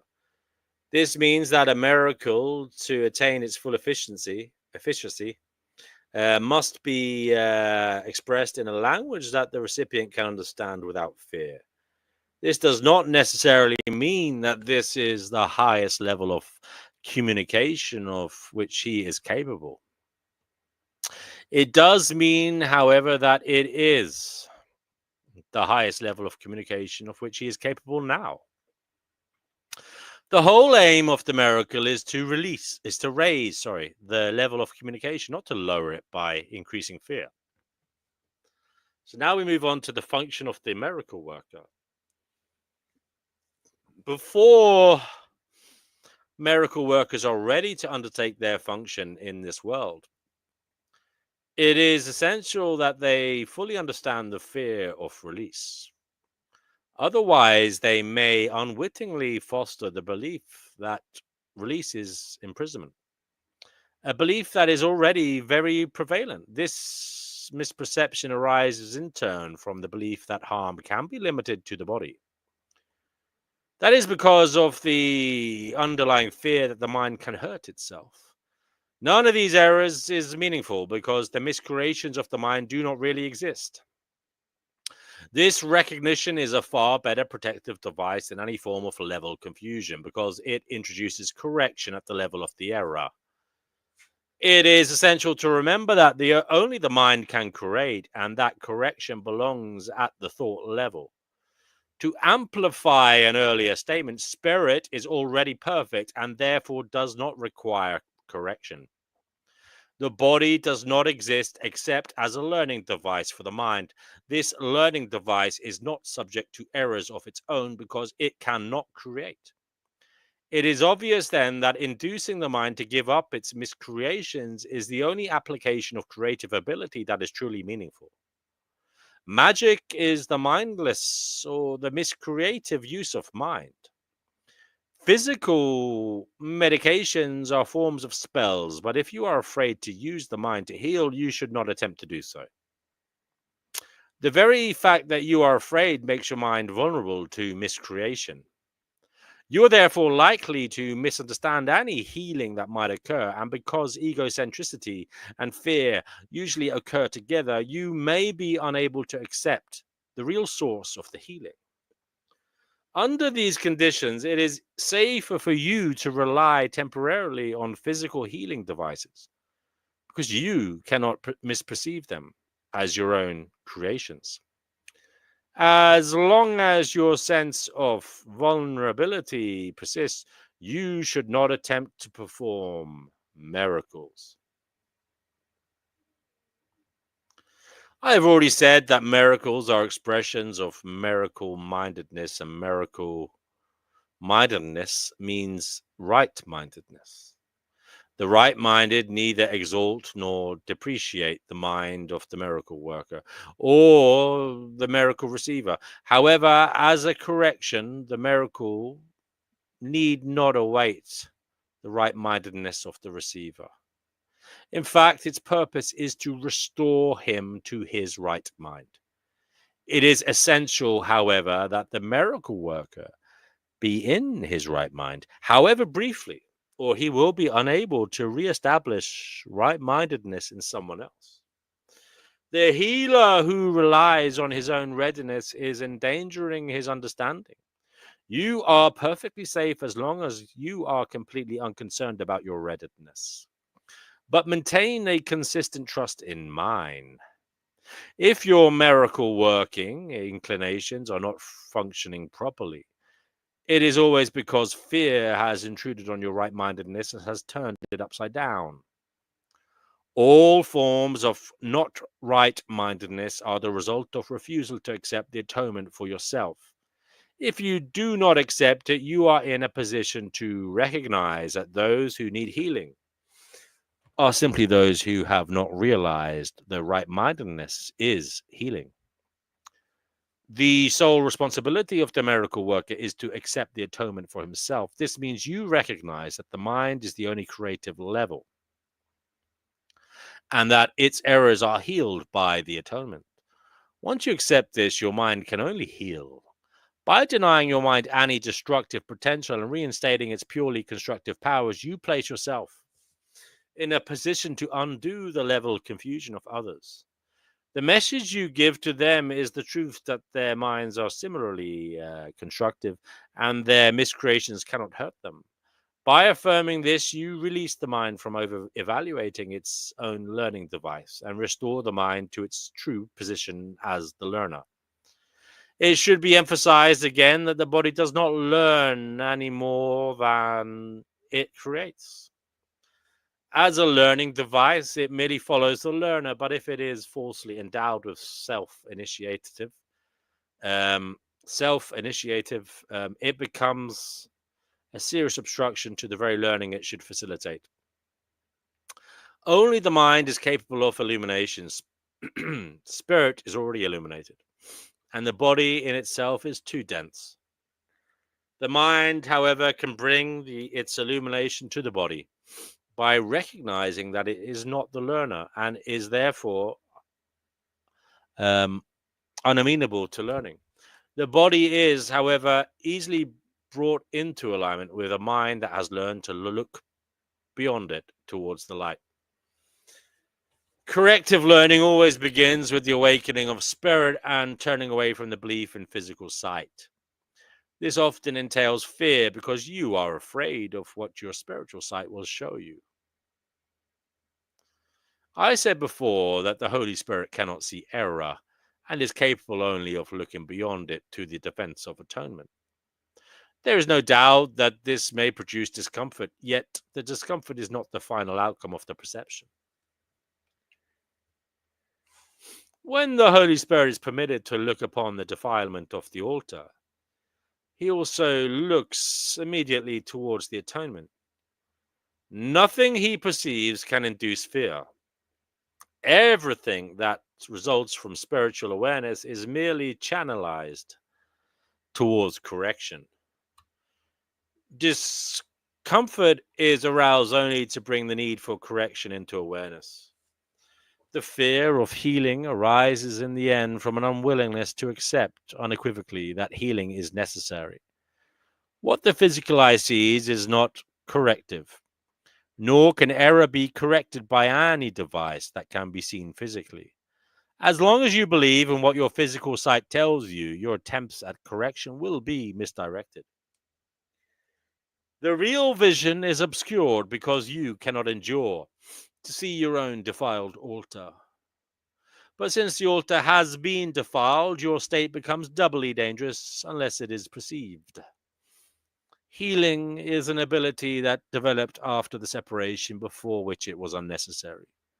Like all aspects of the belief in space and time, it is temporary. However, as long as time persists, healing is needed as a means of protection. This is because healing rests on charity. And charity is a way of perceiving the perfection of another, even if you cannot perceive it in yourself. Most of the loftier concepts of which you are capable now are time dependent. Charity is really a weaker reflection of a much more powerful love encompassment. That is far beyond any form of charity you can conceive of as yet. Charity is essential to right-mindedness in the limited sense in which it can be attained. Charity is a way of looking at another as if he had already gone far beyond his actual accomplishments in time. Since his own thinking is faulty, he cannot see the atonement for himself, or he would have no need of charity. The charity that is accorded is both an acknowledgement that he needs help and a recognition that he will accept it. Both of these perceptions clearly imply their dependence on time, making it apparent that the charity still lies within the limitations of this world.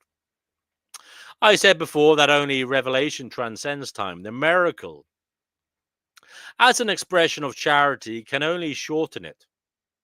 It must be understood, however, that whenever you offer a miracle to another, you are shortening the suffering of both of you. This corrects retroactively as well as progressively. Special principles of miracle workers.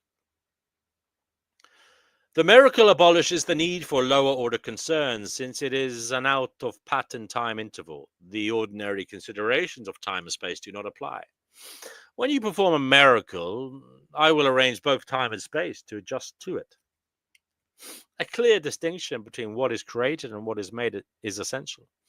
All forms of healing rest on this fundamental correction in level perception. Never confuse right and wrong-mindedness. Responding to any form of error with anything except a desire to heal is an expression of this confusion. The miracle is always a denial of this error and an affirmation of the truth. Only right-mindedness can correct in a way that has any real effect. Pragmatically, what has no real effect has no real existence. Its effect, then, is emptiness. Being without substantial content, it lends itself to projection. The level adjustment power of the miracle induces the right perception for healing. Until this has occurred, healing cannot be understood. Forgiveness is an empty gesture unless it entails correction. Without this, it is essential by judgment. It is essentially judgmental rather than healing. Miracle-minded forgiveness is only correction. It has no element of judgment at all. The statement, "Father, forgive them, for they know not what they do," is in no way evaluates what they do. It is an appeal to God to heal their minds. There is no reference to the outcome of the error. That does not matter. The injunction, "Be of one mind," is the statement for revelation readiness. My request, "Do this in remembrance of me," is the appeal for cooperation from miracle workers. The two statements are not in the same order of reality. Only the latter involves the awareness of time, since to remember it is to recall the past in the present. Time is under my direction, but timelessness belongs to God. In time, we exist for and with each other. In timelessness, we coexist with God. You can do much on behalf of your own healing and that of others if, in a situation calling for help, you think of it this way.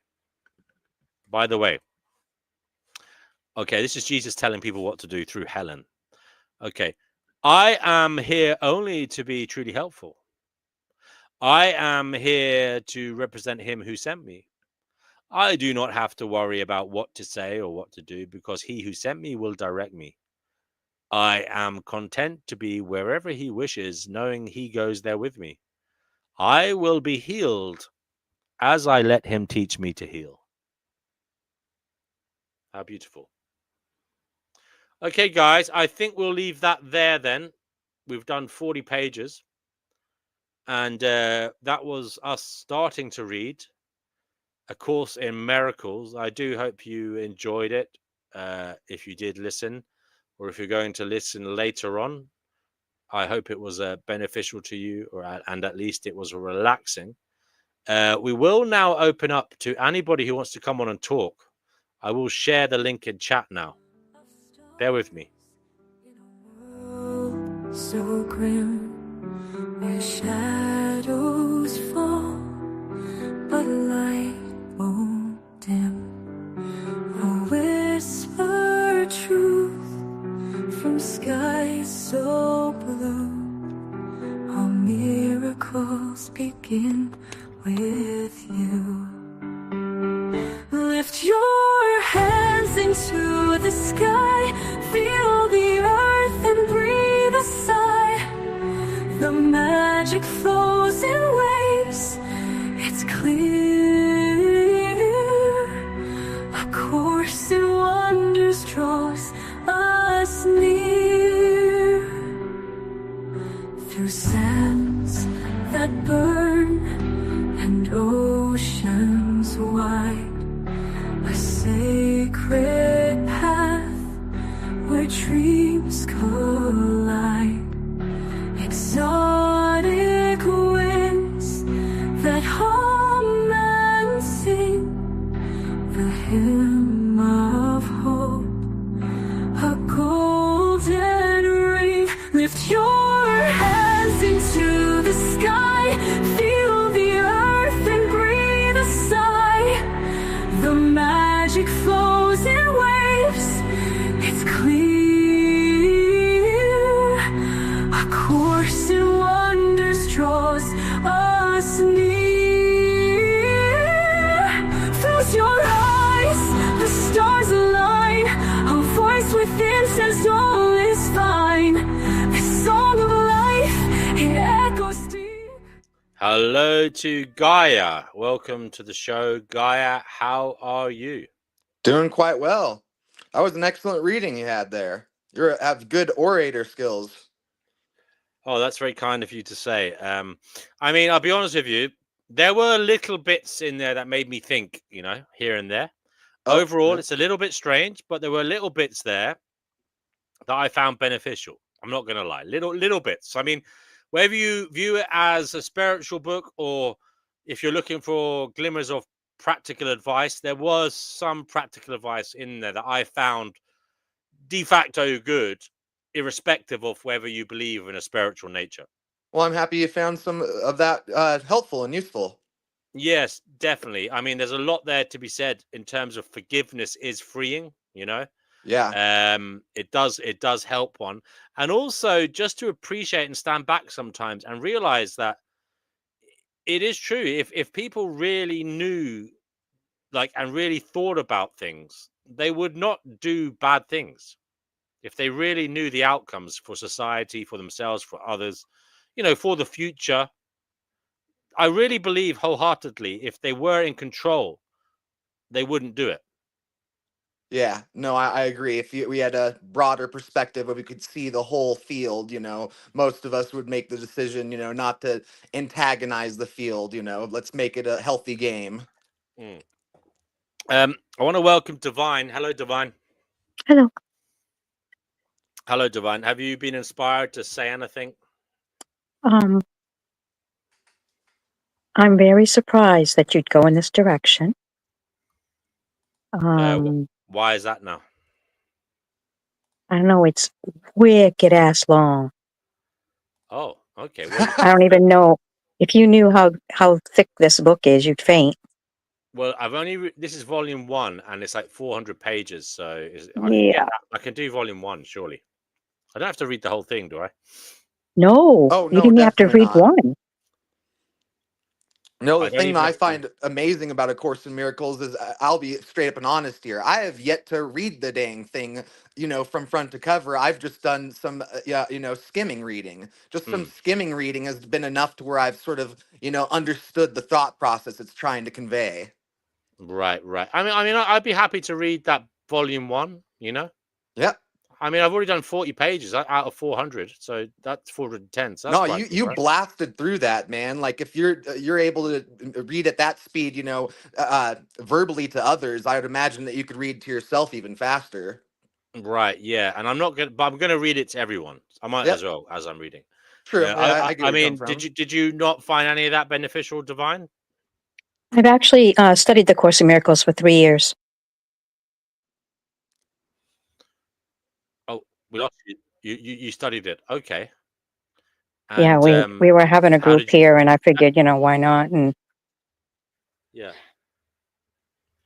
Mm. Yes, you were the other person who recommended it. Yourself and brother Marcus recommended it, right? For me to read it. So you weren't thinking I was going to read the whole thing, is that right? No, I actually never even thought that you were going to, and I never suggested for you to. Right from the very beginning, I said, Oh, no, right. don't do it. Okay. I remember that. No, And I remember I did mention it, and DNW took some interest, and then Divine was mentioned. Oh boy. Can I well, it's ask because why? a lot of the people who come here to this chat enjoy a lot of diversity, and the last few times he's been reading stuff that they're not really quite as into as they, but whatever. It's not Hmm. my channel. It's yours, and I'm so glad it is. So basically, you're saying you're worried about the marketability of it. Uh, no, because it is the truth. Um, So then why not read it? I don't know. Why do It's you want just to hide it? so Do long. you want to hide it under a bushel for others not to hear? Is it not No, better? if other people were really that interested in it, they'd have the book and they'd read it. I mean, obviously. Hmm, Or they'd read it for themselves. They wouldn't wait for someone else to read it to them. But, right. whatever. It's okay. It's perfectly okay. It's fine with me. It's fine with you. It's all good. What I could do is start reading it a bit earlier, because if you've read it already, if I do these streams, I could read it start reading it a bit earlier my side, so that you can come on and talk, without listening to it. Do you know what I mean? No, if I'm going to be part of it, I'm going to be part of it. I'm Okay. not half-hearted about it. All right. Well, Gaia, did anything resonate with you tonight, this evening, this afternoon, wherever you are? Mainly just that it felt very cathartic, the past few days the world's been getting me down a little bit, and even though I don't subscribe to this, version of ontology, I find it very, healing. So that's part of the reason I find beauty in it, and I like other people being open-minded to these things, just to, even if you don't buy into it, just being open-minded, seeing what's out there in the world. Yeah. Yeah. Okay. Being open-minded. Yeah. So you said you've been getting a bit down about the world, is it? Oh yeah, no, the world just gotten me down a little bit lately. So it gets me stuck in that dualistic thinking, black and white, good and evil. And when I get in that mindset, it's harder to just listen to myself and just be in a good state, just be. And how do you pull yourself out of that? Well, for me, it sort of depends. Sometimes I have to engage with the shadow and do some shadow work, but sometimes I have to sort of move away from the shadow and go that, engaging with this is just feeding the wolf. Right, right, right. And what I want to know is how do you know? Is it just a level of comfort that you feel that you can bear? That's you It's just go by. basically I view how I respond to the world through the lens of ethics. If I start noticing that, oh, my thinking is getting really negative, or ooh, that could be viewed as hate speech by some people, I just try to give myself some patience and reformulate my thoughts and my just my attitudes in life. How I think and how I respond to those thoughts. Yes, yes, and it's an ever continuous process, isn't it? Oh, definitely. It's the ebbs and the flows. The ebbs and the flows. Divine, have you had any inspirational thoughts or any thoughts on this reality since we last spoke that you'd like to share?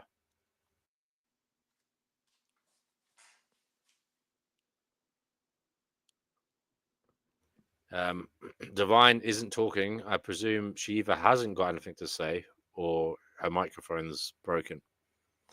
But anyway, Gaia, Yeah. have you had any thoughts on reality that are inspirational or perhaps enlightening in some way that you'd care to share, even philosophically?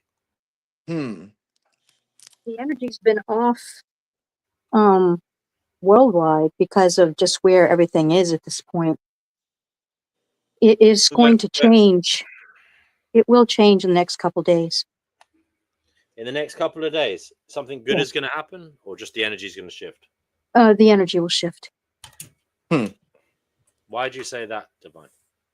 Well, Feeling. I'm into astrology and numerology and all that, and that's what indicates the change that will happen. You heard it here, guys. Divine reckons good energy is coming in the next couple of days. or next Yep. few days, next couple of days. So look out in the news. Let's see what happens in the next 2 or 3 days. Right? Fingers crossed. Fingers crossed. A Course in Miracles.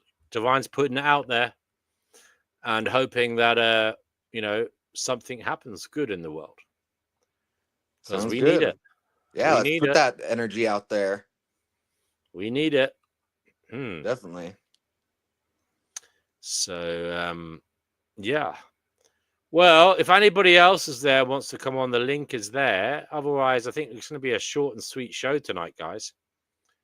But obviously, you are welcome to chat, backstage. I know that you enjoyed it last time. Am I right? Oh yeah, no, we had a blast. Yeah, that's good. I like that. That's what it's all about, people connecting and carrying each other over the line, life is extremely difficult, and we do have different abilities to lighten the load for others at different times of our life. Sometimes we're strong, sometimes we're weak, sometimes we get moments of vigor.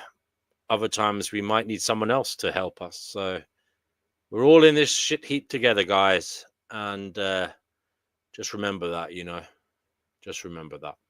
We're all in it together.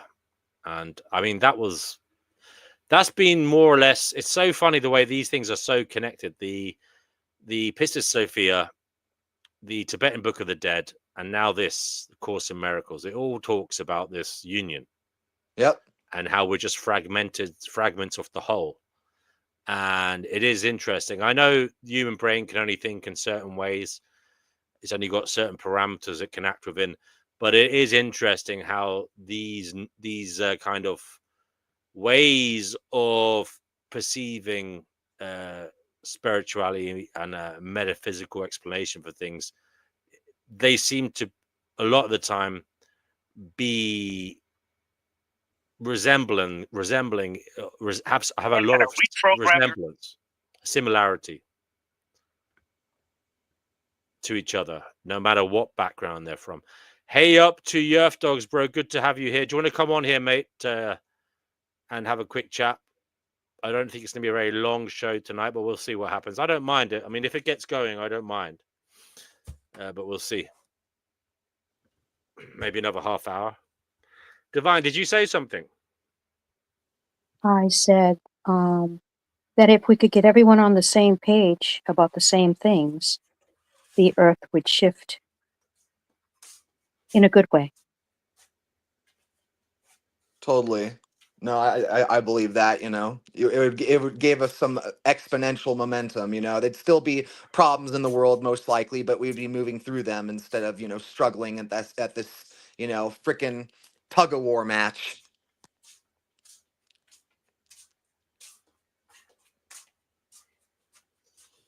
Yeah. Well, haven't we been trying that? Right? That's what I'm saying. species.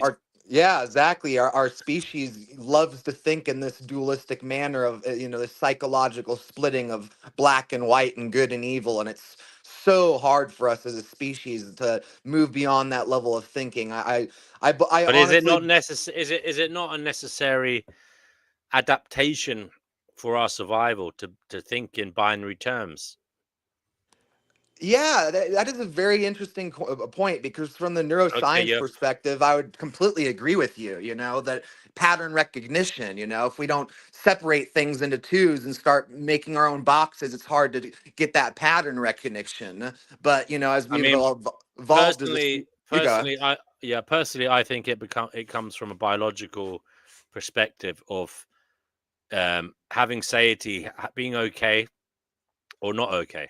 Ultimately, I wrote a piece before that the ultimate question that your subconscious is continually asking is, am I okay? Am I okay? That is a constant question that your subconscious mind is asking, and it is sending signals to your conscious mind to try and direct it towards whatever it feels is necessary for your contentment. So, for example, your subconscious mind is in control of making you feel hungry, and it will send those signals to the forefront of your consciousness to tell you, you need to eat something. You're getting hungry here, thirsty, hot, cold, all these things. So I'm not surprised that we have a binary response to reality, because when you think about that question, are you okay? Well, there's only one response, two responses, isn't it? It's either you are or you're not, and then I think everything stems from that, because if you're not okay, why aren't you okay? Okay. And the question, and then it becomes, I'm hungry, and then like, have I got food or haven't I got food? No, I Yeah, totally get what you're saying yeah, because, that's where we have some of these monks, these Tibetan monks doing non-dualistic practices, doing these meditations to the point of death. And it's like, okay, you're not listening to the body. You're not listening to that connection, of your unconscious asking, am I okay? You're just mm, diving completely into what you're doing. I've always found those guys funny. This is another duality.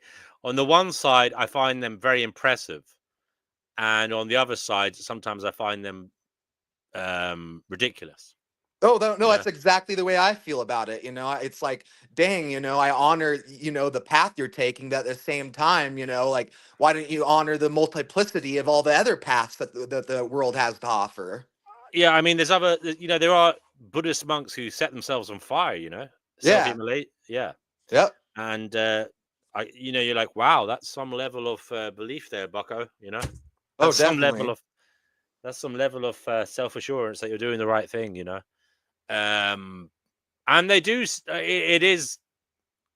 I mean, I don't know. I think I can't. I think I've seen some videos on YouTube of them doing it, and they Yep. just sit there, perfectly still and burn, No, and I know exactly what you're talking about.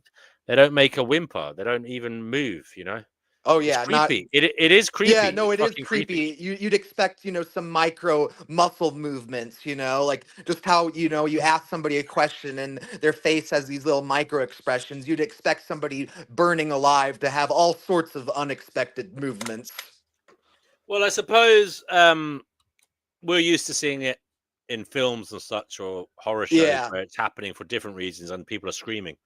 Oh, no, Because totally. I I remember hearing. suppose the difference here is the people who are screaming want to live in this world, whereas Yes. the monks want to go. So Yes, maybe that's a that's big part of it. part of it too. Yes. But Yeah. another part of it that from what I heard, I remember this from my history teacher back in high school because he was talking about this situation because everybody was asking the same thing, like I don't care how good you are at meditation, this is supposedly the worst pain imaginable. How do these people do it? And the history teacher told us that that people don't think about, that it's the meditation plus the intense heat, that it singes off all the nerves at the same time they're meditating. So, they get over that hill of extreme pain. So there is I was going to say there must be a point when it becomes, obviously it's searingly painful, but there must be a point when you get beyond that, when all the nerve endings are burnt. Yeah. Yep. Um, but still, it's not something I'd recommend for the faint-hearted. Oh no, for reals. Out of all the ways you could, make your transition out of this world, that would be one of the the last ones I would pick. Hello to Taz. Welcome, Taz, if you want to come on here, mate. Yeah. So,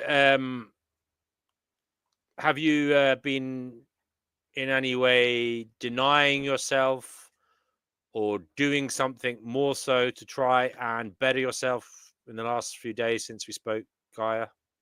I'm always working on that process, I'm Yeah. always working on that process, realizing that it's a balancing act. The older I get, the more I'm realizing, don't just make this like don't just be like these monks going 100%, like you want to enjoy life and live it. Yeah, and I did like that tonight.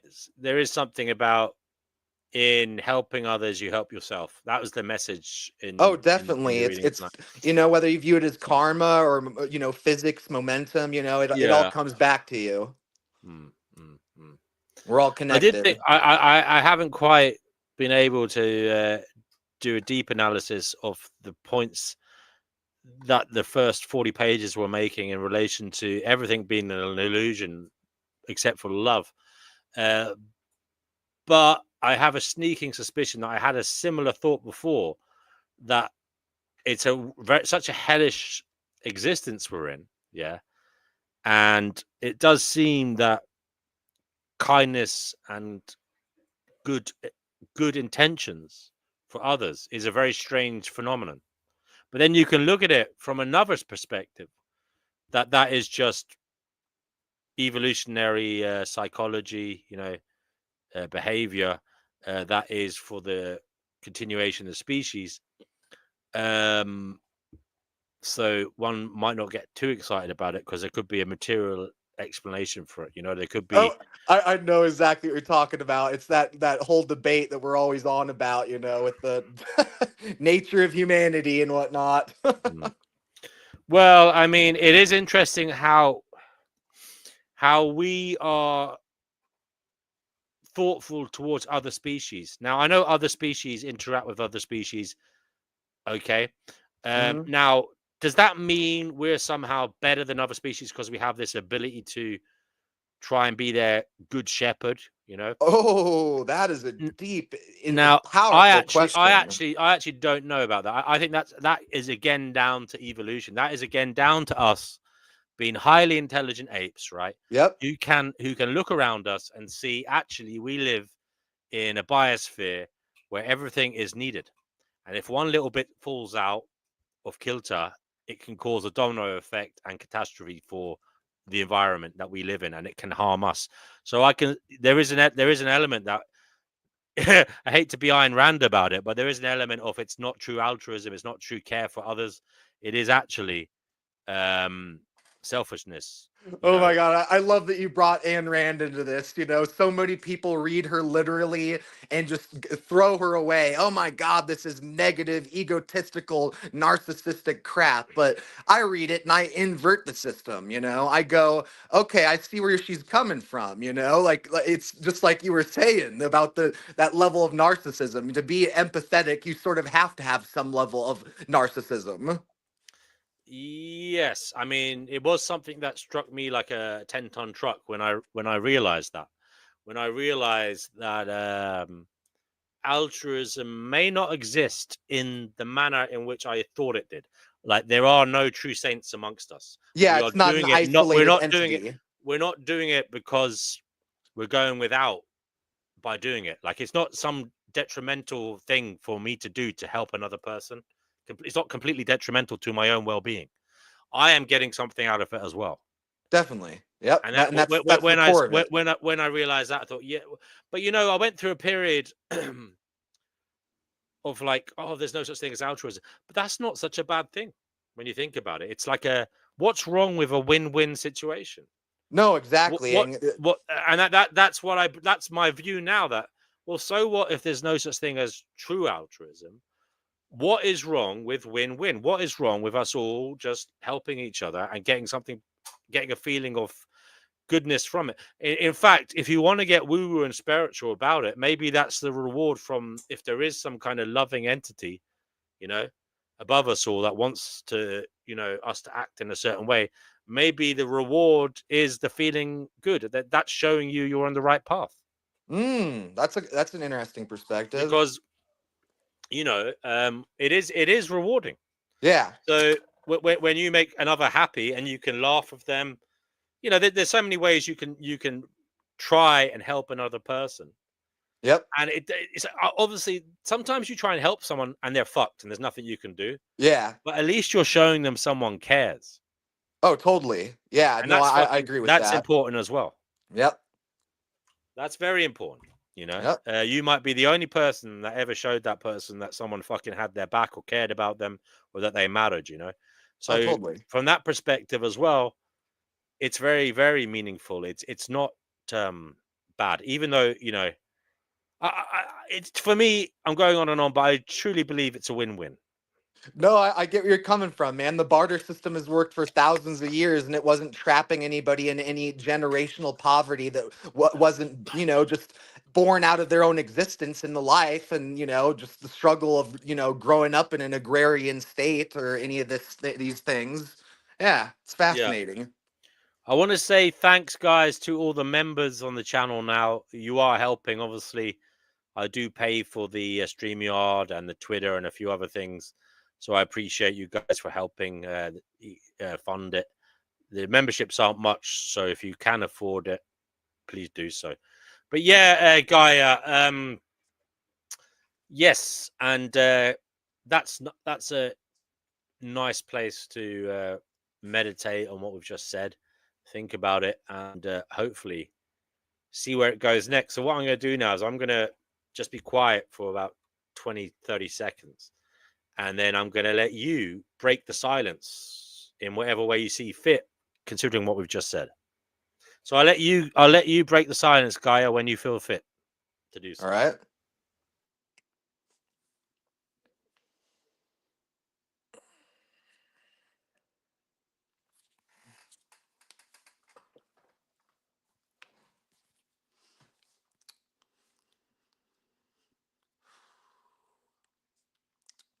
So there's a really interesting thing about the magic of language and why A Course in Miracles is an interesting text, and that is that if you reword the wordings that it teaches you, you can come up with completely different ontologies.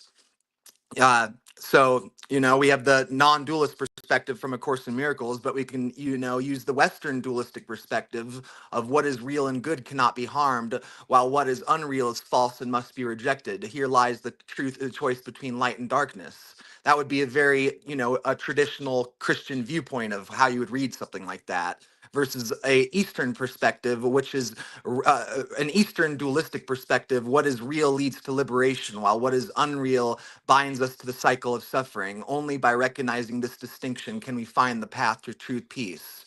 So I just wanted to meditate on just the magic of language, and that we don't just have the ability to read; we have the ability to write. We have the ability to copy. So it is a fascinating realm to explore that I encourage all of us to partake in. Okay, that was interesting. You came to some very deep thoughts there very, very quickly.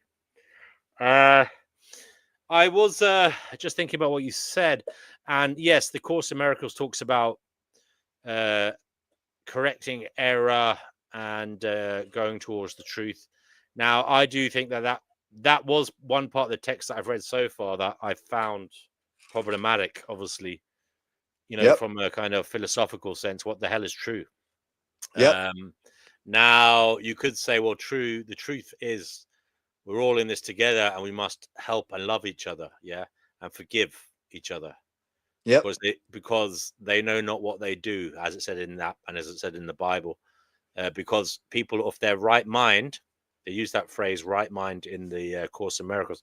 People of their right mind would not hurt others or overly hurt themselves. Yeah.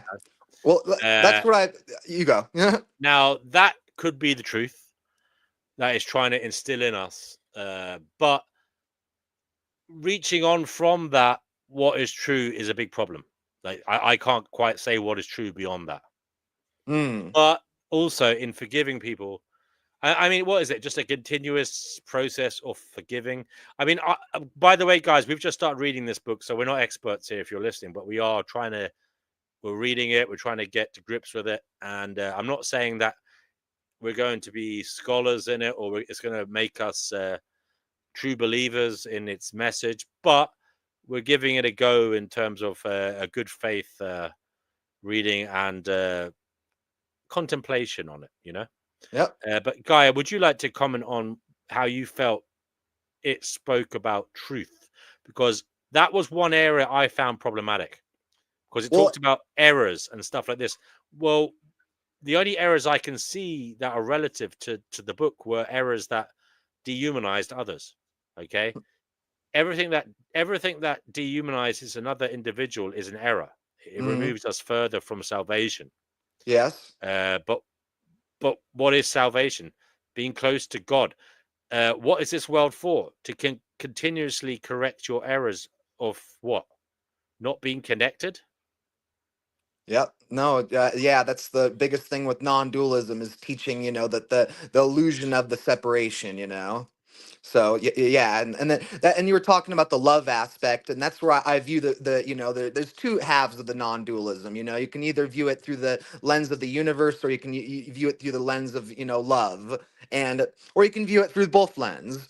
And I view it through both lens, but one of the core teachings of non-dualism, it really does seem, is just that love is the ultimate truth.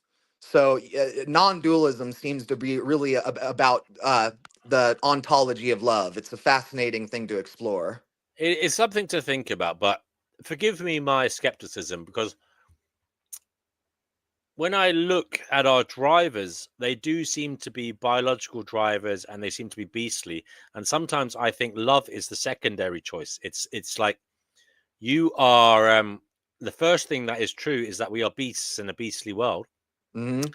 And the second thing that becomes apparent is the beasts can get hurt.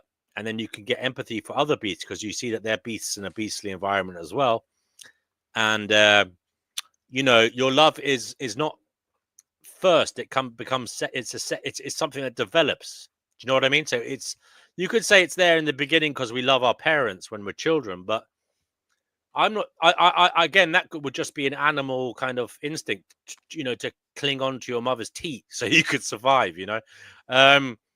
So, but as a kind of fundamental thing that connects humanity, it doesn't seem apparent that love is there until it's a process of becoming. And Yes. to say it's the only thing that's true, I don't know. I mean, the phraseology is the problem for me. I would say it's the only thing that matters. But to say it's the only thing that's true at this stage, I find that problematic. Oh yeah, well that's where, like I said, I'm not saying I myself view it as the ultimate truth. I'm saying that I view non-dualism as a practice, love to be its core truth as a practice. Yeah, and one thing I will say at this juncture, I think it's important. It did seem to cast doubt on the validity of medicine, which I found strange. It talked about how healing comes from the mind, and basically that's what all you need. Hmm. I found that quite dangerous. Oh yes, I agree with you. I know where they're coming from their perspective, because it's sort of how the non-dualism and the New Age and all these different sort of cultures and groups sort of agree when it comes to this sort of aspect of the law of one or manifestation, and that's sort of the truth it's trying to explain. It's not saying just be what's it called, a scientific Christian or whatever. Yeah, There's that there was forgive me, I forget his name, but there was an unfortunate American actor, wasn't there, who died recently because he was a scientific Christian. Is that what you call Oh, them? was there? Was it, what are they called? Yeah, You, it's Christian Science. That's what it is. Christian yeah. Science. Basically, he got cancer in his throat or something, and he refused to get treatment until it was too late because he was a Christian Scientist and he believed Yep. that everything was possible through his faith. But obviously, it wasn't, unfortunately, in this instance. But so that's why I view it as dangerous to say these things. Yep. Now, that being said, there is room for positivity and contentment in your life for sure, as it does give you feelings of well-being, and it is scientifically noted that if you are feeling content, you will generally be healthier. Oh yeah, totally. Now, whether it's they do say there's ways of measuring it, and there's ways of proving that it causes good health to think positively. Personally, I would say you can be positive and realistic. So you can say, I'm going to go out there and try and do good for myself and others, whilst also being a realist that we're living in a hellscape reality and there's a lot of suffering. You No, don't have to be You don't have to be deluded, because I think being deluded is actually harmful. Yep. No, 'Cause if I you go to completely that level, agree. if you go to that level of optimism, you're in the land of not being right-minded. Yes. And No, that's why I say I'm a positive thinker. I don't say I'm an optimist. you're hopeful as well. I You, think hope is something to do with actually, it. I'm not hopeful. I actually view hope as I do not like hope. I'm about faith, but it's really funny because I'm paradoxical about hope. You know, I view hope the way the secular people view faith. I view hope as an illusion that's irrational and causes harm. That's very interesting, because I actually think hope is all we have.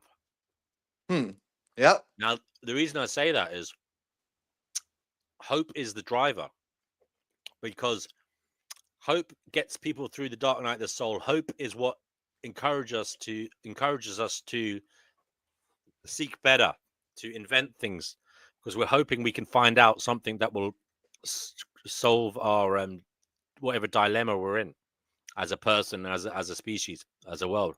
See, that's where I So, see hope as an attachment, and when I view faith as a non-attachment. You know, the way I express it, at least. You yeah, know, but you might say it's attachment. Do you not think it's a necessary attachment? It's good to be grounded to something that is substantially malleable, and something that you can actually use to direct yourself in a way that's doing meaningful things that will help people. no, I get where you're coming from, and that's where I'm saying that, you know, like a Buddhist can, you know, be of that perspective and help people, but not. Dang, I just lost my train of thought. What you were Well, saying. you're talking about hope. You're saying you don't even know if it exists. Is that Uh, right? well, that's what I'm saying. Like I'm saying, like a Buddhist can, you know, state that there is no hope, but at the same time be in a positive mindset and work in the world to do good. I'm saying that, you know, that maybe the empathy is that we need instead of the hope, or you know, that I don't know. It's a fascinating thing I because that's say where. I said before that hope is all we have in terms of direction forwards. Um, no, it's not all we have, because we have fear as well. But it's the driver. It's the thing to cling to, because we have fear as well. But but people who deride hope and say it doesn't exist or there's no hope, I think they've been disingenuous. Oh no, I'm I not think saying it doesn't exist. no, I'm no, saying for me personally, it doesn't. let me just finish. Yeah. Even on your deathbed, one will be hoping that the final, when the curtain comes down, it won't be too bad. Like the final pangs of life won't be overly traumatic or painful. And after that, you'll be thinking of well, during that period, you might be thinking of what is after death, and you'll be hoping that A, there's nothing, or B, it's not as bad as here and it's better. It's not hell, whatever. Yep. So I think hope will always be with you in this world. And I do think it's something you must craft in your favor. Basically, you have to get real and accept hope. But you can't get rid of it. So you might as well accept there is hope and start using it Hmm. in a good way. No, I completely where you're coming from and agree with you on the aspect of that it's gonna be here with us for life, and that you're not gonna just be able to get rid of it entirely. So make it work for you. I do get where you're coming from with Yeah. that. Yeah. Okay. If there's anybody else here in the chat you want to come on here, please do. What time is it now? Because me and Gaia can't keep it all going by ourselves. Although Gaia, you're doing a great job, brother. Oh well, thanks. You're living up to your name as the sage. Well, thank you. I appreciate that. I try my best to stay humble, to Gaia. recognize that I don't know shit. Gaia. At what age did you have your first mystical spiritual experience? Because I'm sure you've had a few in your life, right? Oh, a few is an understatement. I had my first mystical experience probably when I was maybe 6 years old, and I drowned the first time. Uh, so yeah, I've had two near death experiences while I was a child from drowning, and had full blown mystical experiences on that before I even went off the path of So you nearly studying or drowned twice. practicing. Yeah, no, it happened twice. Once when I was just starting to learn how to swim, I drowned in a hot tub because me and my parents didn't, none of us understood that, that hot water relaxes the muscles. And when you're young, your muscles, can't handle that And you heat. slide And down. You slide down yes, into the water. Yeah, exactly. yeah, yeah, So yeah. I drowned in a hot tub the first time. And that time was actually really freaking beautiful because it was just a fluidic universe all of a sudden I found myself in. And I Tell us just about it. felt Describe it as unity. best you can. Well, I started, falling asleep, dozing off underwater, and all of a sudden I'm in this like lava lamp, this, ethereal other plane of existence that is just a fluidic universe. Every sentient being, every atom, everything in this universe is liquid, and I'm just going with the flow, and it's just complete unity and harmony, just bliss. That's the best way I can explain it, is bliss, just pure and utter And you bliss. were about 6 years of age. Yeah, I couldn't have been And much older than when did it that. happen again? You said you nearly drowned another time. When did that happen? Actually, I just realized that happened again in a hot tub. That the second time I drowned in my grandparents' hot tub, and it was that time was a freaking more of a nightmare because that was a complete like delirious fever dream because all of a sudden I'm drowning in the water and I can feel the struggle in my lungs and the panic in my body, and then all of a sudden I see my grandma and she's a witch and I'm in her cauldron. And this is some full on Hansel and Gretel shit. I'm like, oh Wow. my God, my grandma's trying to eat me. Well, that sounds terrifying. So, why do you ascribe any meaning to those other than your brain being tricked by, the temperature of the water around you and maybe lack of oxygen? That is a really fascinating thing because if it was just those experiences alone, I would remain complete a skeptic all on the science board. But my experiences with hallucinogens that actually sort of gave that more weight behind it. All of a sudden this stuff where in the past I'd be like, oh, that's maybe even it's just a part of an aspect of being a kid that was dying. Maybe a kid that's dying processes things differently. And but now I'm going, no, this just sort of feels like it adds more weight behind, what I Well, Gaia, experience. forgive me, brother. Forgive me for saying this, but I'm Yeah. not really interested in people's. Um, they are interesting, but I really can't put too much faith in someone telling me they were on drugs when they were having a spiritual experience Yeah. because I'm thinking, well, that's just the drugs. That's just my view, Mm. Now, have you had any experiences outside of your psychedelic taking or whatever it was you took? Yes, I have. That's where it gets complex, though, because I have a lot of dissociation problems, from isolation and trauma from an early age and stuff. Mhm. So a lot of times, if I'm not fully grounded and meditating, I'll be off in outer space, and Wow. yeah, so I had years of being in this dissociative space that was really mentally unhealthy, and I've gotten through that for the most part. But occasionally, I'll still be in these dissociated spaces. So and I'll be completely sober. So it sort of shows that even when you're sober, it's still a collective hallucination that humanity experiences. That So we here's a deem question that for you, this is Gaia. normal. What happens when you disassociate then, please? What happens when I dissociate? Mm, Basically, it's like I feel this vibration in my body, and I start mm. sort of, rising above my body. And then all of a sudden, I'm just, I've gone through periods of, what's it called? Astral projection. I've had out of body Yeah. experiences. I've had all that. So forgive me, but disassociation is a common characteristic of mental health problems, right? Yes.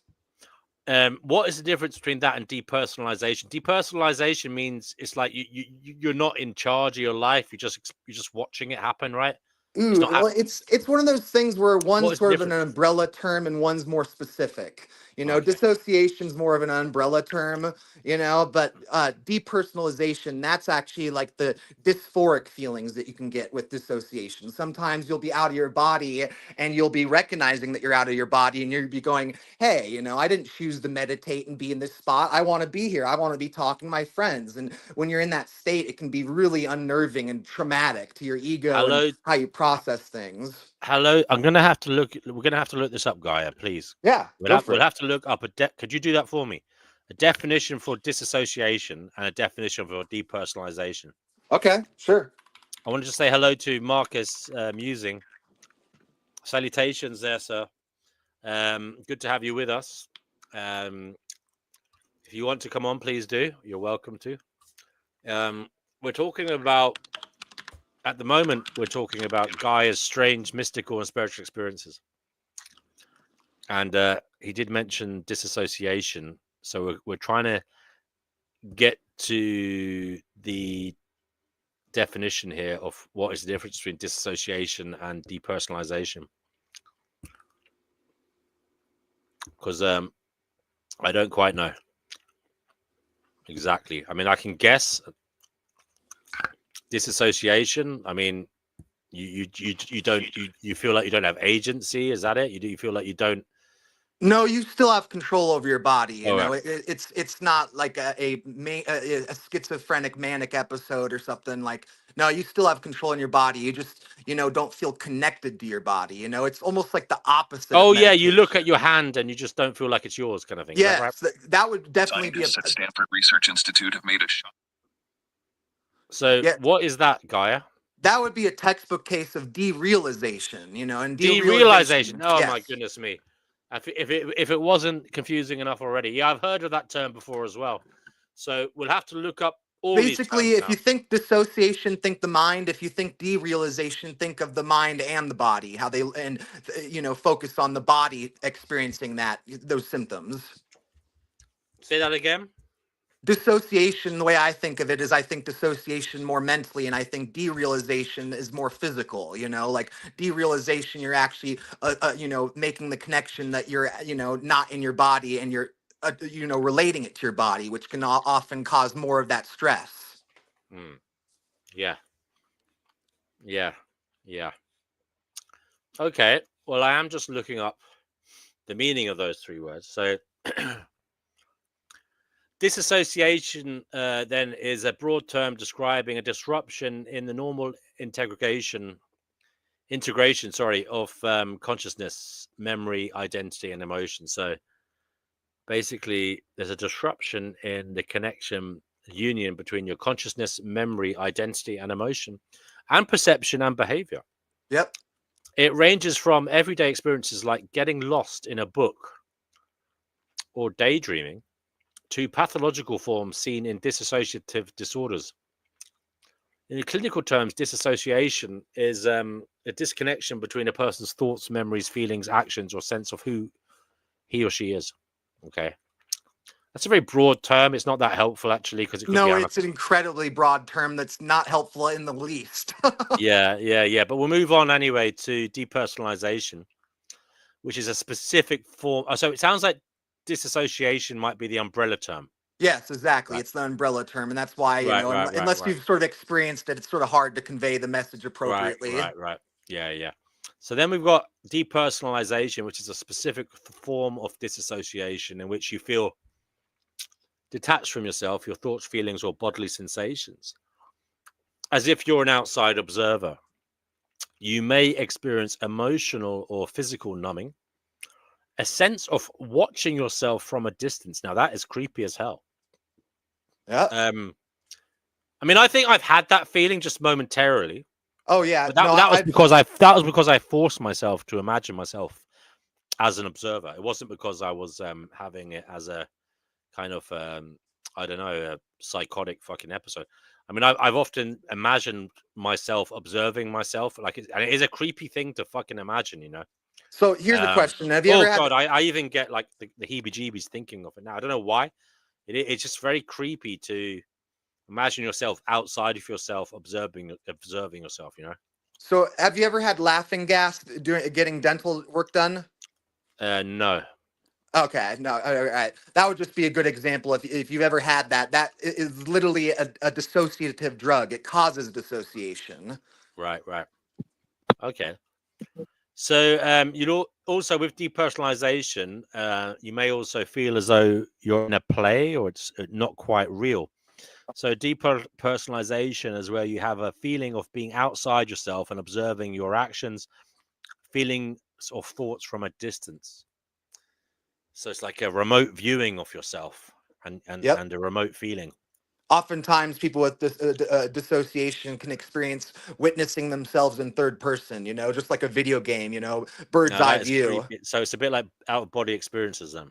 Oh, definitely. I've even had the rare experience of having second person experiences, and those are the absolute trips. So that's when you can see someone else in real time. A second person experience is basically when there's like a double of you, and so you're looking ahead, you're walking ahead, and you're seeing you're seeing an identical copy of yourself looking ahead and walking ahead.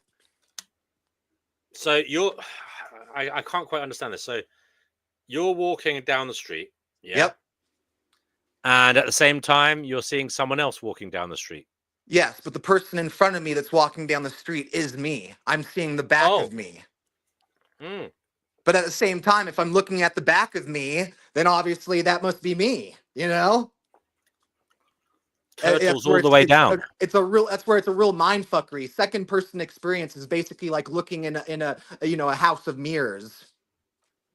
That is very, very bizarre, bro. And it sounds actually scary, So yeah. It can be if you're not in the right spot, or if you haven't, I don't know. I've gone through lots of stuff, so I'm comfortable with the things I experience, and I've gotten to a spot where I can adapt things and shift them. I don't have to be in an unhealthy manner. I can be in a healthy manner. Good for you. 1 second. Because For after I more discovered awesome that content, dissociation like can and cause all these subscribe mental now. problems, you can actually use dissociation for your advantage in meditation. Right. Interesting. Depersonalization, right? I'm sorry, derealization. We've read depersonalization. Derealization is another form of disassociation marked by a sense that the external world is unreal or distorted. Yep. Common descriptions include feeling that people or objects look lifeless, foggy, or dreamlike. A sense that the environment is detached or distant. Derealization is where you feel the world is unreal. People and things around you may seem lifeless or foggy. These experiences mostly occur, co-occur. So basically, you can get all these ones, Yep. which is terrifying. Most notably in depersonalization and derealization disorder, and can be triggered by severe stress or trauma. While fleeting episodes are relatively common, persistent or distressing symptoms warrant professional evaluation and treatment. There you go. So Yep. my condolences to any of you who go through that. It does sound rather terrible. Be strong, and remember, it is just a figment of your imagination, as hard as that may be to appreciate at times. But, maybe some of it is enjoyable as well. Oh no, that's No, that's exactly what I'm saying. Is that I got through the dark shadow of the night regarding this aspect of my consciousness, and now it's really is mostly an advantage. I can have days where all of a sudden I'm realizing, oh, I'm dissociated, but this is pure bliss, man. I feel like I'm in frickin' Portland and at the frickin' zoo hanging out with people or something. Like I'll just get these Well, really positive vibes instead of really yes. negative ones. Well, I did misconstrue that second person out of body experience, or whatever it was you call it, because for a moment I thought that was like, I don't know if you're aware, but that there was this thing with like Catholic saints like Padre Pio, and he apparently appeared in like New York and somewhere in Italy at the same time. Oh yeah, I know what you're talking about. Those manifestations across the world. Yeah, but the thing is, he was alive at the time. Yeah, no, I'm not making any crazy claims like that. Yeah. Not that that's inherently wrong, or I'm just saying that no, I'm not making any broad claims like that. I'm not saying I've made some magic that's affected the world. I'm just saying my personal experience. Have you ever had any premonitions in your dreams, Gaia, that have come true? Obviously, they're premonitions, so yeah. That's an interesting one, but because for the most part, I'd say no. But I do have some prophetic dreams. They're just not, they're not like they're more like astrology than prophecy. It's more of an art than a science. Care to elaborate on that? Well, just that, a lot of people will say that they've had prophetic dreams and they can, matter of fact, say, okay, here's what happened, 1, 2, 3, get it in a really bullet points, make it really easy to digest and understand for other people. Like I said, dreams for me are often very fractal, disorganized, but somehow there's a unity in the disorganization. And that's where it's hard to express, like, where does this unity come from? What's going on? I get an essence, a vibe of what might happen. I don't have anything, matter of fact, say this is going to happen or show me that this is going to happen, but I feel it, and then it does happen. Gaia does sound like a remarkably kind person. You have good energy, bro. Well, So that is just a vibe I get from you. Doesn't he, Divine? Yeah, he's a character.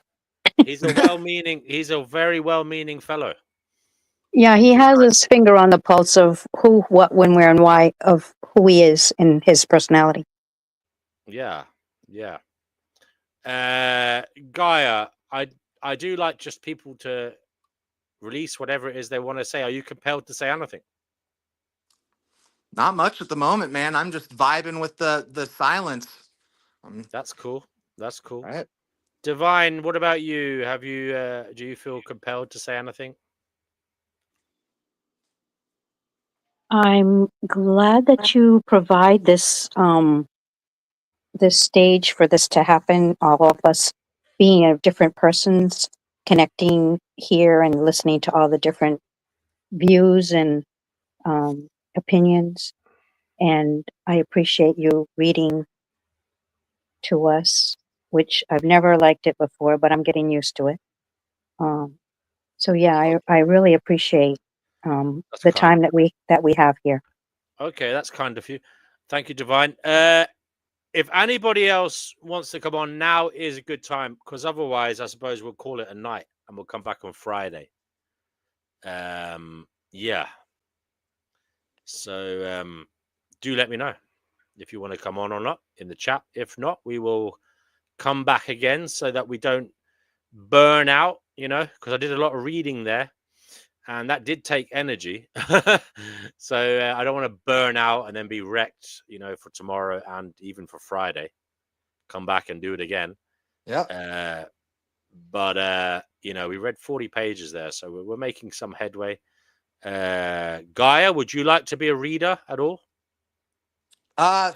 In all honesty, man, I'd rather just, add to the conversation or help just with the Okay. momentum. I'm still working on my reading skills, like I started a new channel and I've been doing some readings and stuff, and I I don't went know. on your channel. I couldn't find the video you said, but Oh, I think everybody's getting confused because this is my old account. I ah, used my old account for consuming and my new account for creating. And I think I've gotten a little confused on recognizing that, hey, if I'm talking with you guys, I'm probably creating. I'm probably not as much consuming. So I should right. probably just So, because you flip did to have my a new video or channel. something, you had a video or something that you made, right? That was quite extensive, but I couldn't see it on your channel.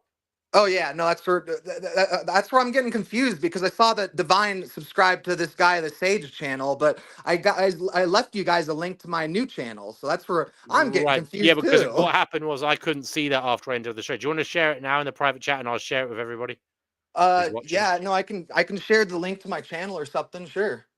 Mm. Let me see I'll what. share it again because this time what I'll do is I'll subscribe right now, because last time I honestly didn't know you had a different channel, so I just went and looked up your channel and it wasn't it wasn't evident that there was any video there that you'd mentioned. Yeah, I think the last video that was there was 13 years ago. Something like So that. I'm like, well, this isn't the one then. If I remember rightly, it was some kind of computer game or something, was it? You were recording you playing a computer Probably game or freaking something. Borderlands all the way back in the Yeah, day. yeah. So They all look the same to me now. there we go. Is it in the private chat? Okay. I'm getting it there. Just a second. Here we No go. problem. Okay, folks. Nobody else wants to come on, so that's okay. So we'll probably end the show now. But it was short and sweet. Well, it was 2.5 hours. I mean, that's long enough, right? But if you do want to come on and talk backstage, you can do now. Please do. The link is in chat, so you can come on. And here is a link to Gaia's channel, his other channel, where you can watch a video. Care to describe the video that's there for people to watch? I've just shared it. Well, that's actually a link to just the channel. That I can send you a link to the video if that was what you were looking for. Sorry about that. No, that's fine. I mean, we can find it from that. Yeah, no, the video I made. You guys were talking about the theory of evolution that last time we were on, and that's where just a few days before I joined you, I made this video on. I was working on a new theory of evolution. So I made this whole transgenesis, this alternative to monogenesis or polygenesis. So I have a video on that. Okay, brother. Cool. Well, that'll be an interesting little way to relax. Some point tomorrow, hopefully, I'll get a chance to take that in. Appreciate you. So let's have a quick check of the news, shall we? Wow, it's midnight over my side. What time is it there, Gaia and Divine? 4 p.m. over here. Oh, wow. 7 p.m. here. Early doors. Okay. But there's no time at my home. No time. Time is an illusion, Divine, as it said in the Course in Miracles. It's non-existent. Non-existent. Yeah. But a necessary I'm running on universal time, not human time. Exactly. Right. Okay. Lovely jubbly. Okay, guys. Well, it's been a pleasure. Nobody else is coming on, guys. So I'll end the show now, but you guys can stay if you want to have a little chinwag backstage. But we will come back in the next couple of days and do another episode on A Course in Miracles. We will definitely read this volume 1. I started it, so I'll finish. It's 410 pages. We've read 40 pages. So we'll get that out of the way. And then we'll... I don't know if we'll read the other volumes because, as you said, Divine, there's about 4 of them, and they're all like 400 words or more. So it's ridiculously long. Yeah. So we'll see how it goes. See how we get on with this one, Yeah. And if it inspires good conversation, we might keep reading more of them. If not, that's okay. At least we tried. Pip, cheerio, Marcus, musing, and have a good evening there, brother, in Canada. I do hope you're well. And we'll leave it then.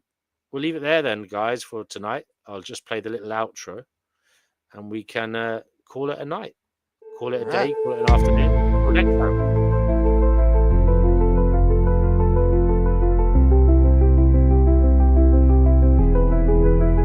Truth is fleeting, shadows call. We search for meaning, we question all.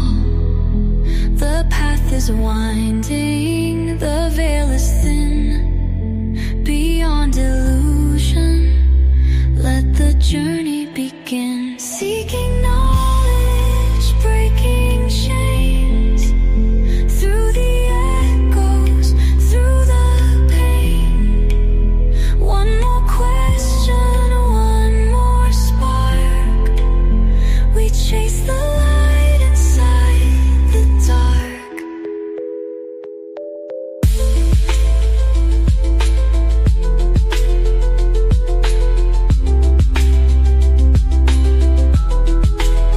Voices whisper, thoughts collide. Truths are hidden deep inside. The world's a riddle, a shifting dream. Reality isn't what it seems. Seeking knowledge, breaking chains. Through the echoes, through the pain. One more question, one more spark. We chase the light inside the dark. Until next time, keep your mind wide. Stay curious and let wisdom guide you. Let us hope we each seek what we're meant to find. May Gnosis bring you peace of of mine.